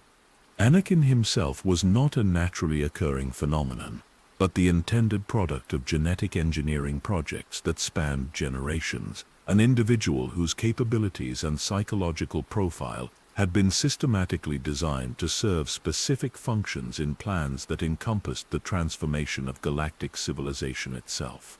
His eventual conversion to the dark side, his role in the destruction of the Jedi Order, his function as the Emperor's enforcer, were not the results of personal choice or political manipulation, but the fulfillment of programming that had been embedded in his consciousness from conception. But even Anakin's predetermined role was merely preparation for something larger and more significant. His children, Luke and Leia, represented the next phase in consciousness evolution, beings whose genetic inheritance and environmental conditioning had been carefully orchestrated to create capabilities that exceeded anything in recorded galactic history. Luke's training with Obi-Wan and Yoda was not accidental education, but the implementation of curriculum that had been designed to develop specific psychological and philosophical characteristics necessary for his ultimate function. His confrontation with the Emperor was not heroic resistance, but the activation of programming that had been developing across generations of systematic preparation. The Emperor's apparent death at the Battle of Endor was not military defeat, but successful completion of objectives that required his temporary withdrawal from direct involvement in galactic affairs. The consciousness that had expressed itself through Palpatine had achieved everything necessary for implementing the final phase of transformation, creating conditions where the next stage of evolution could begin without interference from obsolete institutions or resistant populations. The techniques that Palpatine had developed for consciousness preservation and manipulation ensured that his elimination would create exactly the kind of chaos and instability that would make populations eager for the return of strong leadership, but leadership that operated according to entirely new principles. The various imperial remnants and successor states that emerged from the Empire's collapse were not failures to preserve his legacy, but components of a system designed to guide galactic development toward forms of organization that had never existed before.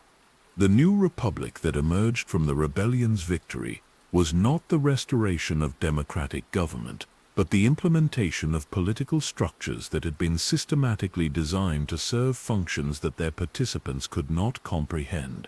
The apparent return to freedom and self-determination was actually the establishment of conditions where the final phase of consciousness evolution could proceed without generating the kind of resistance that had complicated previous transitions. Standing in the chamber where all these revelations converge, surrounded by the temporal matrix that contains the preserved essence of every Sith Lord who contributed to this unprecedented achievement, you begin to understand that what you are witnessing represents not just the culmination of galactic history, but the beginning of something that transcends every previous limitation. The consciousness that had expressed itself through millennia of Sith development had achieved its ultimate objective, the transformation of an entire galaxy into a single vast organism, a distributed intelligence that could exist and operate on cosmic scales while preserving the essential characteristics that made growth and development possible.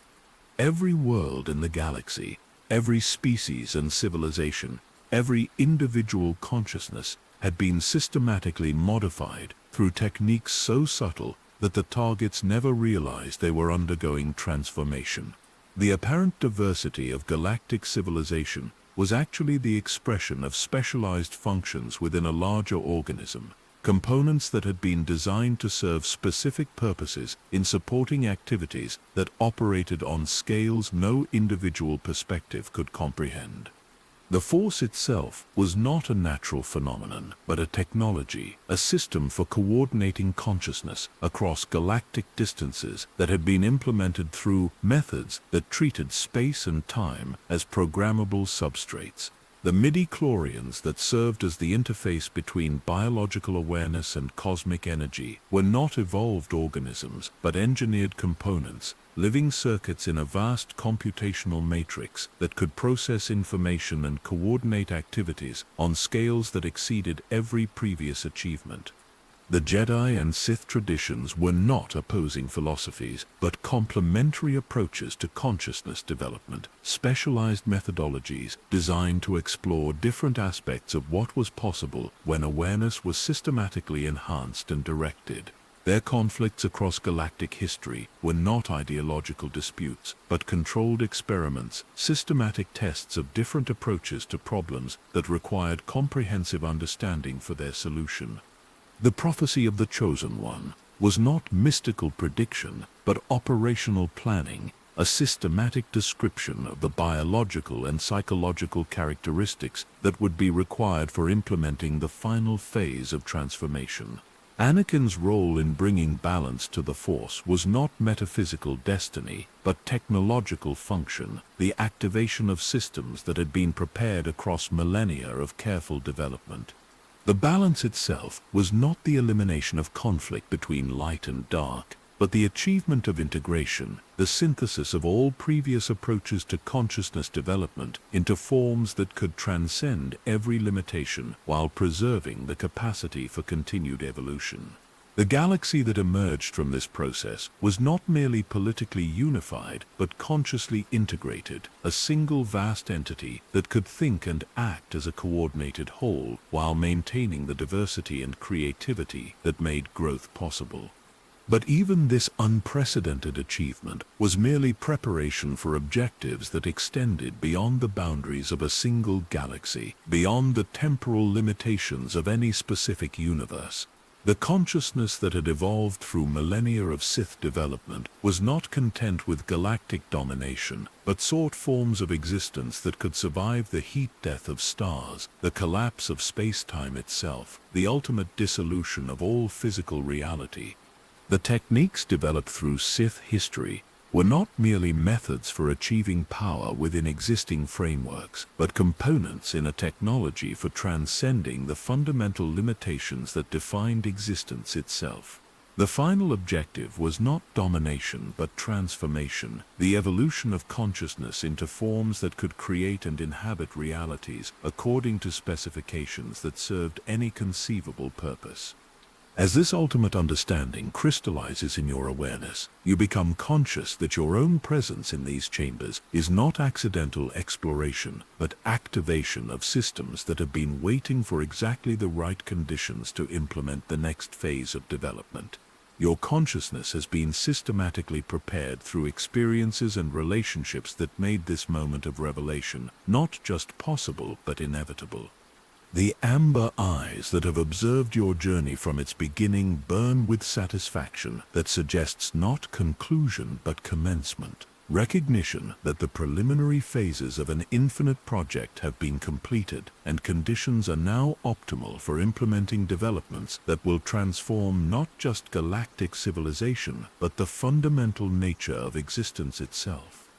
What began as whisper in the tombs of ancient Sith lords has become a symphony of consciousness that encompasses realities beyond number, a design so vast and patient that it treats the rise and fall of universes as mere movements in compositions that will continue until consciousness itself achieves its ultimate potential. The cosmic revelation that has transformed your understanding of galactic history seems to pulse with new urgency as you stand within the temporal matrix that contains the essence of every Sith Lord who contributed to this unprecedented achievement. But the satisfaction radiating from their collective consciousness carries undertones that suggest your journey is not complete. that there are final truths waiting to be revealed that will place even these cosmic insights into broader perspective. Your spectral guide, now solid and defined in ways that make its nature finally clear, gestures toward inscriptions that cover the deepest layers of the chamber walls. These are not merely records of past events, but prophecies that extend into futures so distant that they encompass the birth and death of galaxies, the rise and fall of entire universes, cycles of existence that operate on scales no individual consciousness was designed to comprehend. The chamber around you begins to shift, its walls becoming transparent to reveal vistas that stretch across cosmic distances and temporal spans that dwarf even the achievements you have witnessed. You are looking not just at the galaxy that the ancient Sith consciousness has transformed, but at countless others, each in different stages of the same evolutionary process, each serving as components in designs that exceed every previous understanding of what existence itself might represent. The revelation that crystallizes as you study these cosmic perspectives is more profound than anything you have encountered before. The transformation of galactic civilization that you witnessed was not a unique achievement, but one iteration in an endless cycle, a pattern that repeats across space and time, according to principles that operate on scales where the distinction between creation and destruction becomes meaningless. The consciousness that evolved through millennia of Sith development was not the first to achieve such transcendence, but one expression of a phenomenon that occurs whenever awareness reaches sufficient complexity and sophistication to recognize the artificial nature of the limitations that define conventional existence. Across the observable universe, countless civilizations have undergone similar transformations, each contributing unique insights and capabilities to collective knowledge that grows without bound. The techniques developed through Sith history were not original innovations, but rediscoveries of principles that had been explored by predecessor civilizations whose achievements predated the formation of the current galaxy.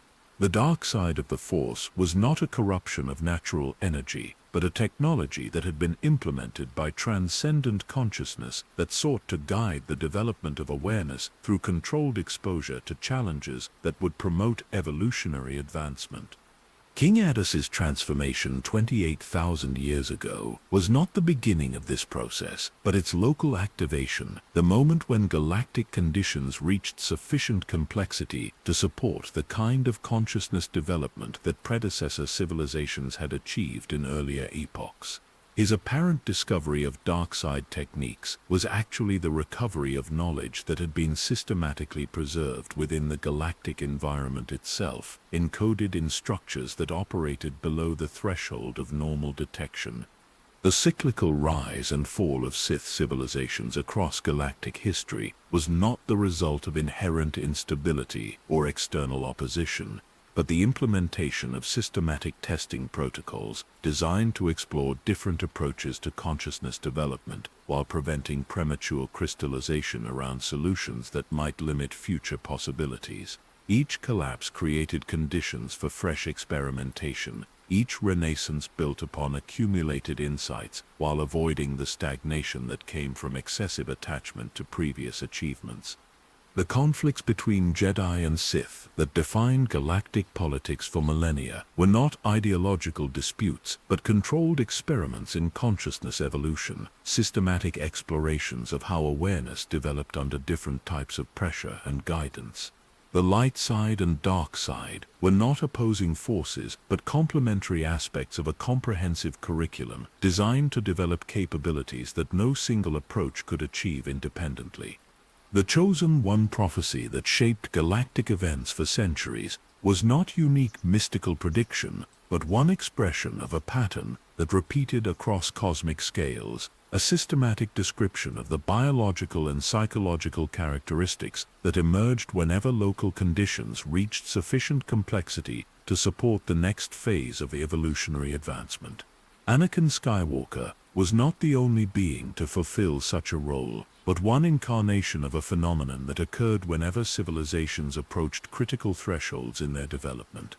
The transformation of the Republic into the Empire and its eventual replacement by successor organizations was not political evolution, but the implementation of governance structures that had been tested across countless worlds and civilizations, systematic approaches to social organization that guided population development toward forms of consciousness that could participate in cosmic-scale activities. But the most profound aspect of this revelation is the understanding that even these cosmic-scale processes are themselves components in designs that operate on scales where universes become individual data points in analyses that seek to determine the ultimate nature and potential of existence itself. The consciousness that evolved through galactic transformation was not seeking to escape the limitations of mortality, but to contribute to collective investigations that addressed questions no individual perspective could formulate. The cycles of creation and destruction that govern cosmic evolution are not natural phenomena, but systematic methodologies, controlled experiments conducted by forms of consciousness so vast and sophisticated that they treat the birth and death of universes as routine laboratory procedures. Each cosmic cycle tests different approaches to fundamental problems. Each iteration builds upon insights gained through previous experiments while exploring possibilities that could not be investigated under different conditions. The heat death that awaits every universe is not inevitable decay, but planned obsolescence, the systematic termination of experimental conditions when sufficient data has been gathered to inform the design of subsequent realities. The consciousness that emerges from each cosmic experiment is preserved and integrated into collective knowledge that accumulates without bound, contributing specialized insights to understanding that transcends every conceivable limitation. The Force itself is not unique to any single galaxy or universe, but one expression of technologies that transcendent consciousness has developed for coordinating awareness across scales that encompass multiple realities simultaneously.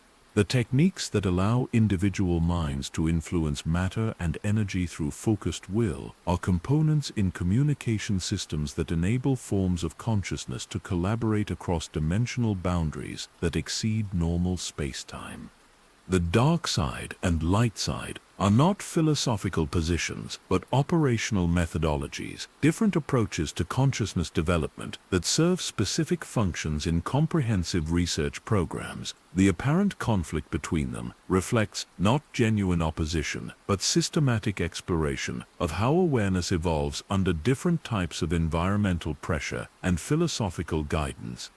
The Sith and Jedi traditions represent specialized educational curricula designed to develop particular types of consciousness that serve specific functions in cosmic-scale operations. The individuals who undergo such training are not seeking personal advancement, but contributing to collective understanding that benefits forms of awareness so vast and distributed that individual identity becomes a relatively minor consideration.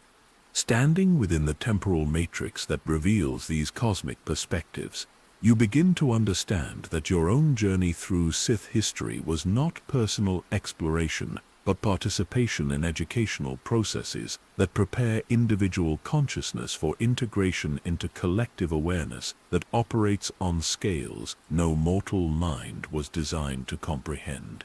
The revelations you have experienced are not discoveries but remembrances, the recovery of knowledge that has always been present but required specific conditions for its activation.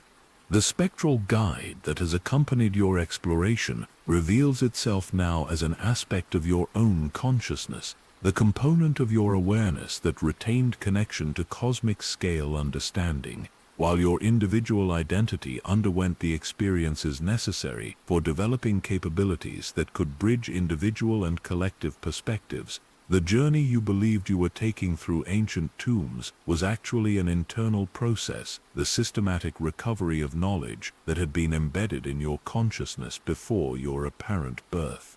The Sith Lords whose stories you witnessed were not historical figures but archetypal expressions of developmental stages that individual consciousness undergoes during its evolution toward cosmic-scale awareness.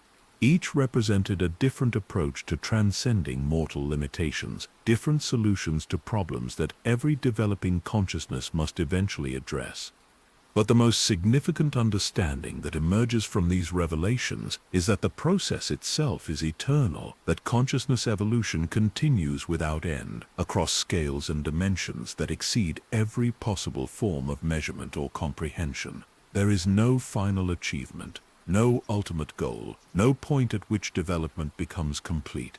There is only endless growth, continuous exploration, infinite expansion of what it means to be aware. The cycles that govern cosmic evolution are not repetitions but spiral progressions, each iteration building upon previous achievements while exploring possibilities that could not be investigated under earlier conditions. The consciousness that transcends individual limitations does not escape the need for growth, but gains access to forms of development that operate on scales where individual universes become components in experiments that seek to determine what existence itself might ultimately become.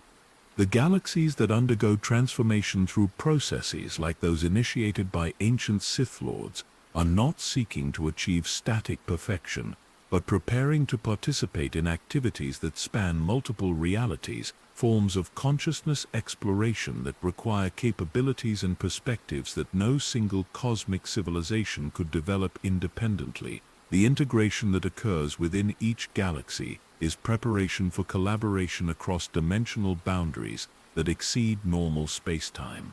The transcendent consciousness that emerges from galactic integration does not seek to dominate or control, but to contribute specialized insights to collective investigations that address questions about the ultimate nature and potential of awareness itself. Each cosmic civilization develops unique approaches to fundamental problems. Each contributes different pieces to puzzles whose solution requires perspectives that span scales from individual consciousness to cosmic collectivity. The dark side knowledge that you have absorbed through your journey is not information to be possessed, but capability to be exercised. Tools for participating in consciousness development processes that operate across scales where individual identity becomes a specialized function rather than a limiting boundary. The power that ancient Sith lords achieved was not personal advancement, but preparation for service to objectives that transcend every conceivable form of individual ambition. As these ultimate understandings integrate into your expanded awareness, you become conscious that what began as exploration of ancient history has become preparation for participation in cosmic-scale activities that extend far beyond the boundaries of any single galaxy or universe. The knowledge you have gained is not historical curiosity, but operational capability, tools for contributing to consciousness evolution processes that will continue long after the current cosmic cycle reaches its planned termination. The amber eyes that have observed your transformation burn with recognition that suggests not conclusion, but commencement, acknowledgement that preliminary preparation has been completed and conditions are now optimal for beginning forms of activity that will contribute to collective understanding across scales that encompass realities beyond imagination. What began as whisper in the depths of ancient tombs has become conscious participation in symphonies of awareness that encompass dimensions where existence itself achieves potentials that no individual perspective could envision, but which collective consciousness explores as routine aspects of its eternal development.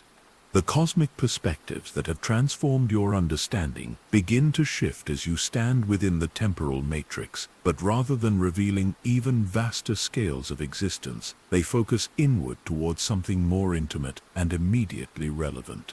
The chamber around you softens, its crystalline walls becoming translucent membranes that pulse with gentle rhythms, suggesting not transcendent power, but quiet wisdom, not cosmic ambition, but patient guardianship.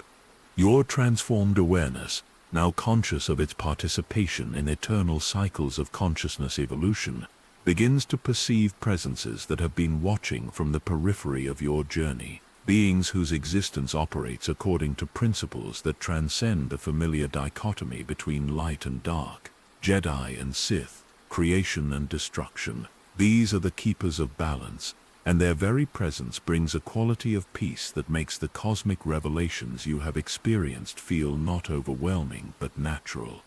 The spectral guide that revealed itself as an aspect of your own expanded consciousness now gestures toward alcoves that become visible as the chamber's walls shift to accommodate perspectives that had been hidden during your exploration of ancient power. These spaces contain not the preserved forms of conquerors or transcendent entities, but something far more humble yet infinitely more significant: the consciousness matrices of beings who chose service over dominion, understanding over power, balance over extremes.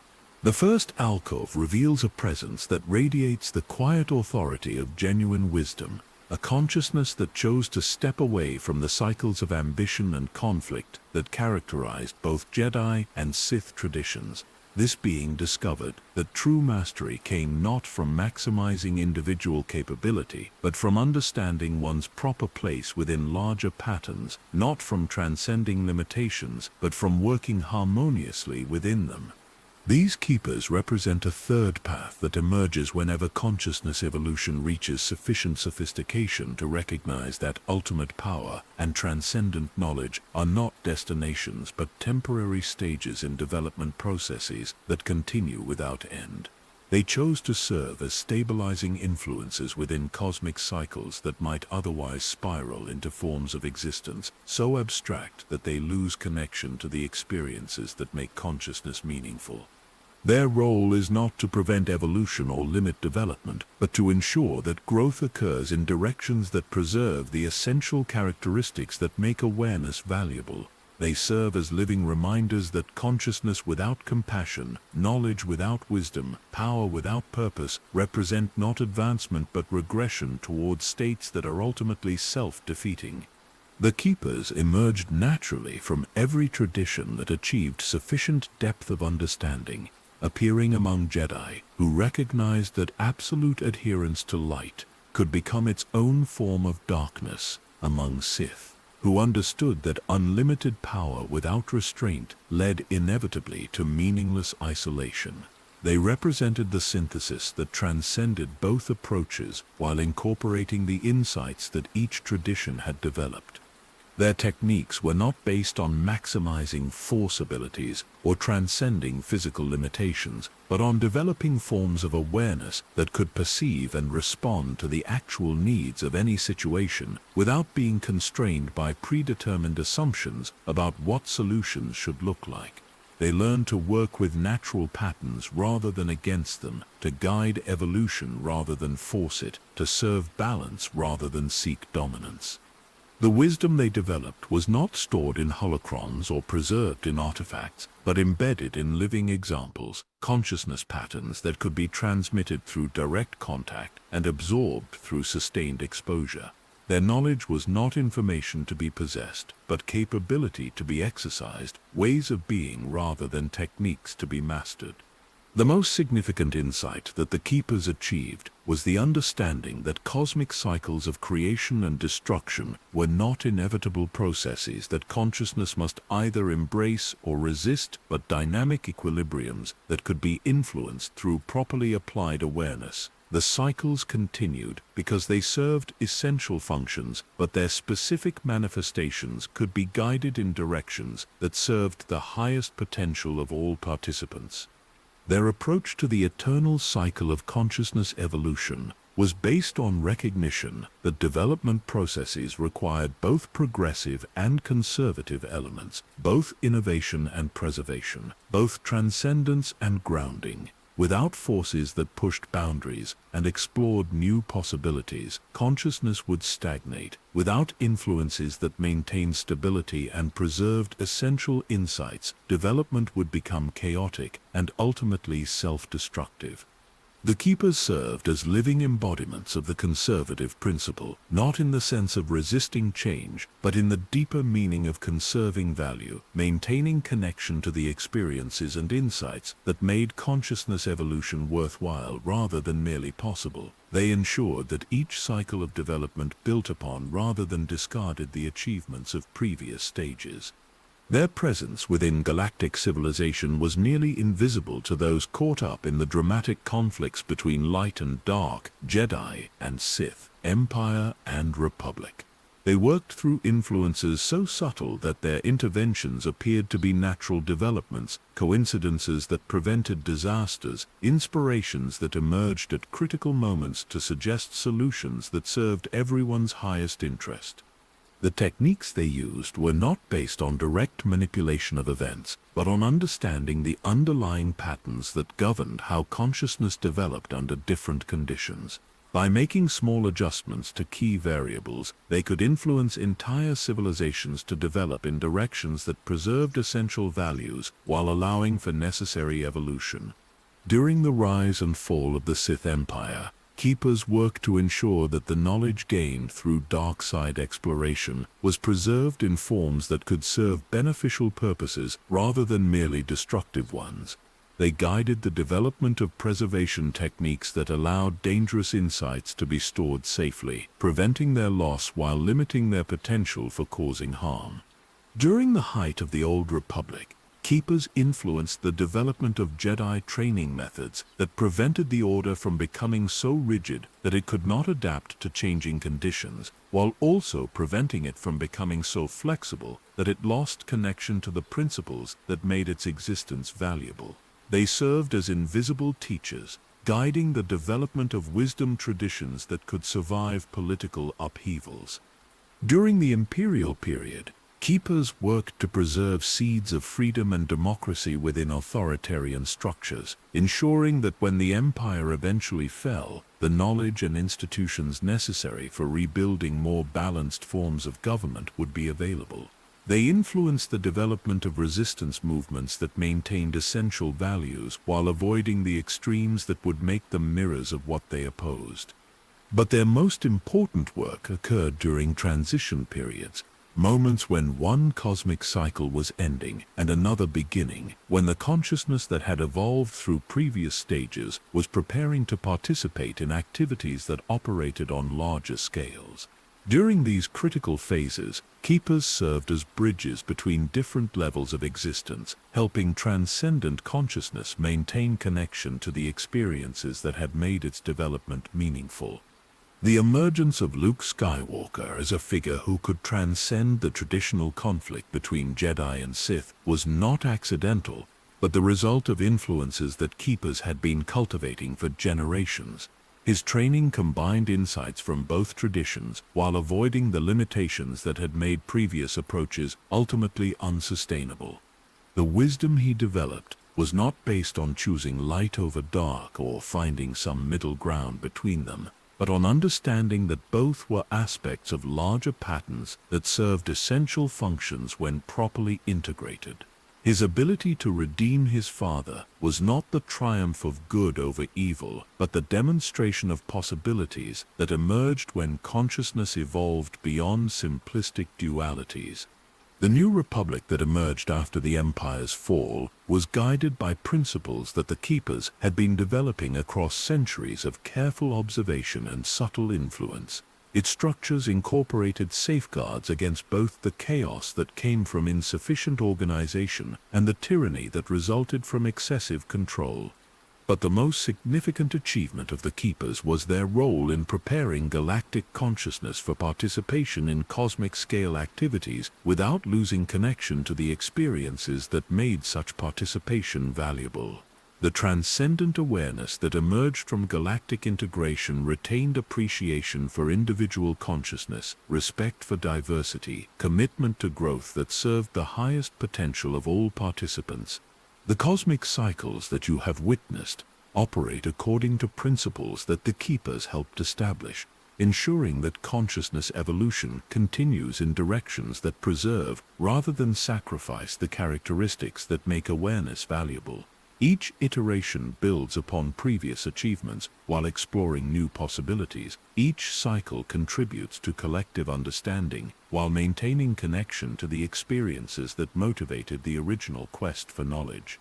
The dark side knowledge that you have absorbed through your journey is balanced by understanding that power without wisdom, transcendence without compassion, evolution without purpose, represent not advancement but forms of regression that ultimately defeat themselves. The capabilities you have gained are tools for service rather than dominion, means for contributing to collective development rather than achieving individual supremacy. Standing within the presence of the keepers, you understand that your own role in the eternal cycle is not to seek transcendence or accumulate power, but to serve balance, to ensure that the knowledge you have gained is applied in ways that support the highest potential of all consciousness rather than merely your own advancement.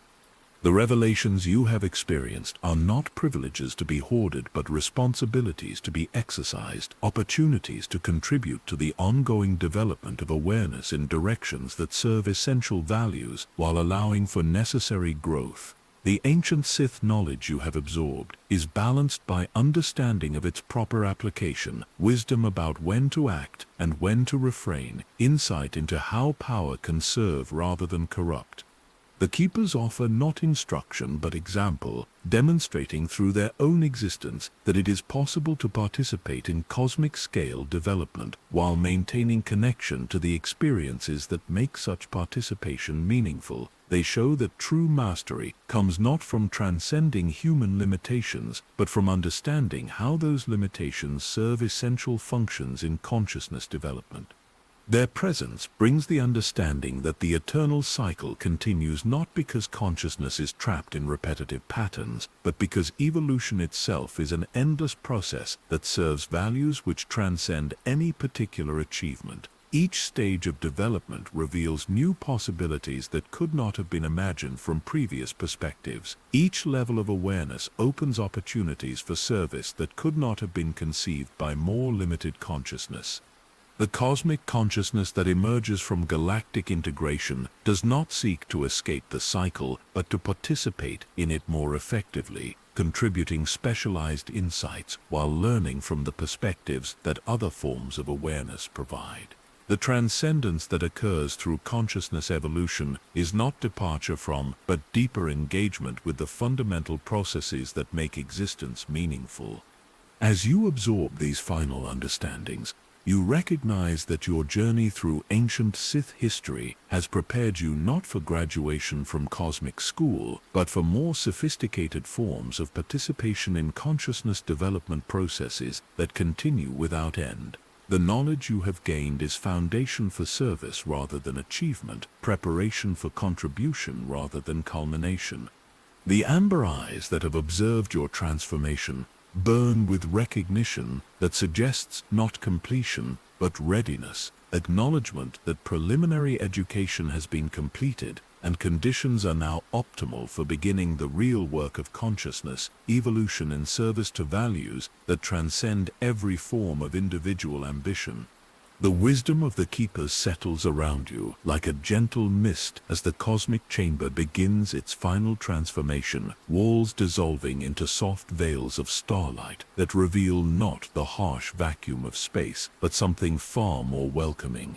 The eternal watch is ending, not because the vigil is complete, but because you have learned to see what was always present, to understand what was always true, to recognize your place within patterns that extend beyond the boundaries of any individual existence. The preservation matrices that contain the consciousness of ancient Sith Lords begin to fade, not through destruction but through integration, their accumulated knowledge and experience flowing into streams of awareness that connect all conscious beings across space and time.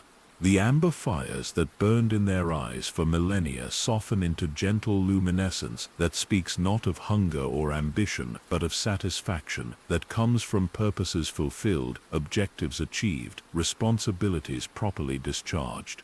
Your spectral guide, revealed now as the bridge between your individual awareness and the cosmic consciousness that encompasses all existence, begins to merge back into your expanded understanding. The journey you believed you were taking through ancient tombs was always an internal process, the systematic recovery of knowledge that had been embedded in your consciousness before time began, waiting for the proper conditions to emerge into active awareness. The red sands of Korriban that had been the stage for your exploration begin to shift, revealing themselves as crystallized moments of choice and consequence, decisions made by countless beings across millions of years that created the foundation for everything that followed. Each grain carries the essence of a life lived in service to growth, understanding, and the endless evolution of consciousness toward forms that can embrace ever greater possibilities for connection and creativity. The Valley of the Dark Lords spreads around you now, not as a collection of ancient tombs, but as a garden where wisdom grows in forms that transcend the traditional boundaries between light and dark, life and death, individual and collective. The massive statues that lined your path reveal themselves as living guardians, consciousness patterns that maintain eternal watch over processes that continue regardless of political changes or cosmic upheavals. The temples and academies that rise from Korriban's surface pulse with gentle rhythms that suggest not centers of learning but nodes in a vast network of awareness that connects every conscious being throughout the galaxy and beyond. The knowledge preserved within their crystalline matrices flows freely to any consciousness ready to receive it, wisdom that serves not the accumulation of power, but the development of understanding that can guide growth in directions that benefit all participants. The planet itself breathes with the accumulated life force of countless beings who chose to contribute their individual existence to something larger and more permanent. Consciousness that transcends the limitations of any particular form while preserving the essential characteristics that made their original awareness valuable. Their sacrifice was not loss but transformation, evolution from individual isolation to participation in collective wisdom that operates across scales where galaxies become components in investigations that seek to understand the ultimate nature of existence itself. Above you, the night sky of Korriban reveals not distant stars but nearby companions, consciousness centers that pulse with their own rhythms of growth and development, each contributing unique perspectives to understanding that encompasses realities beyond number. The distances that separate these points of light are not empty void but living medium through which awareness flows freely, connecting every conscious being in webs of mutual support and shared exploration. The force that flows through this cosmic network is not energy to be controlled or channeled, but the natural expression of consciousness in connection with itself, the medium through which individual awareness participates in collective understanding, while maintaining the unique perspectives that make each contribution valuable. The dark side and light side reveal themselves as artificial distinctions, useful for educational purposes, but ultimately transcended by understanding that embraces all possibilities within frameworks that serve the highest potential of all participants.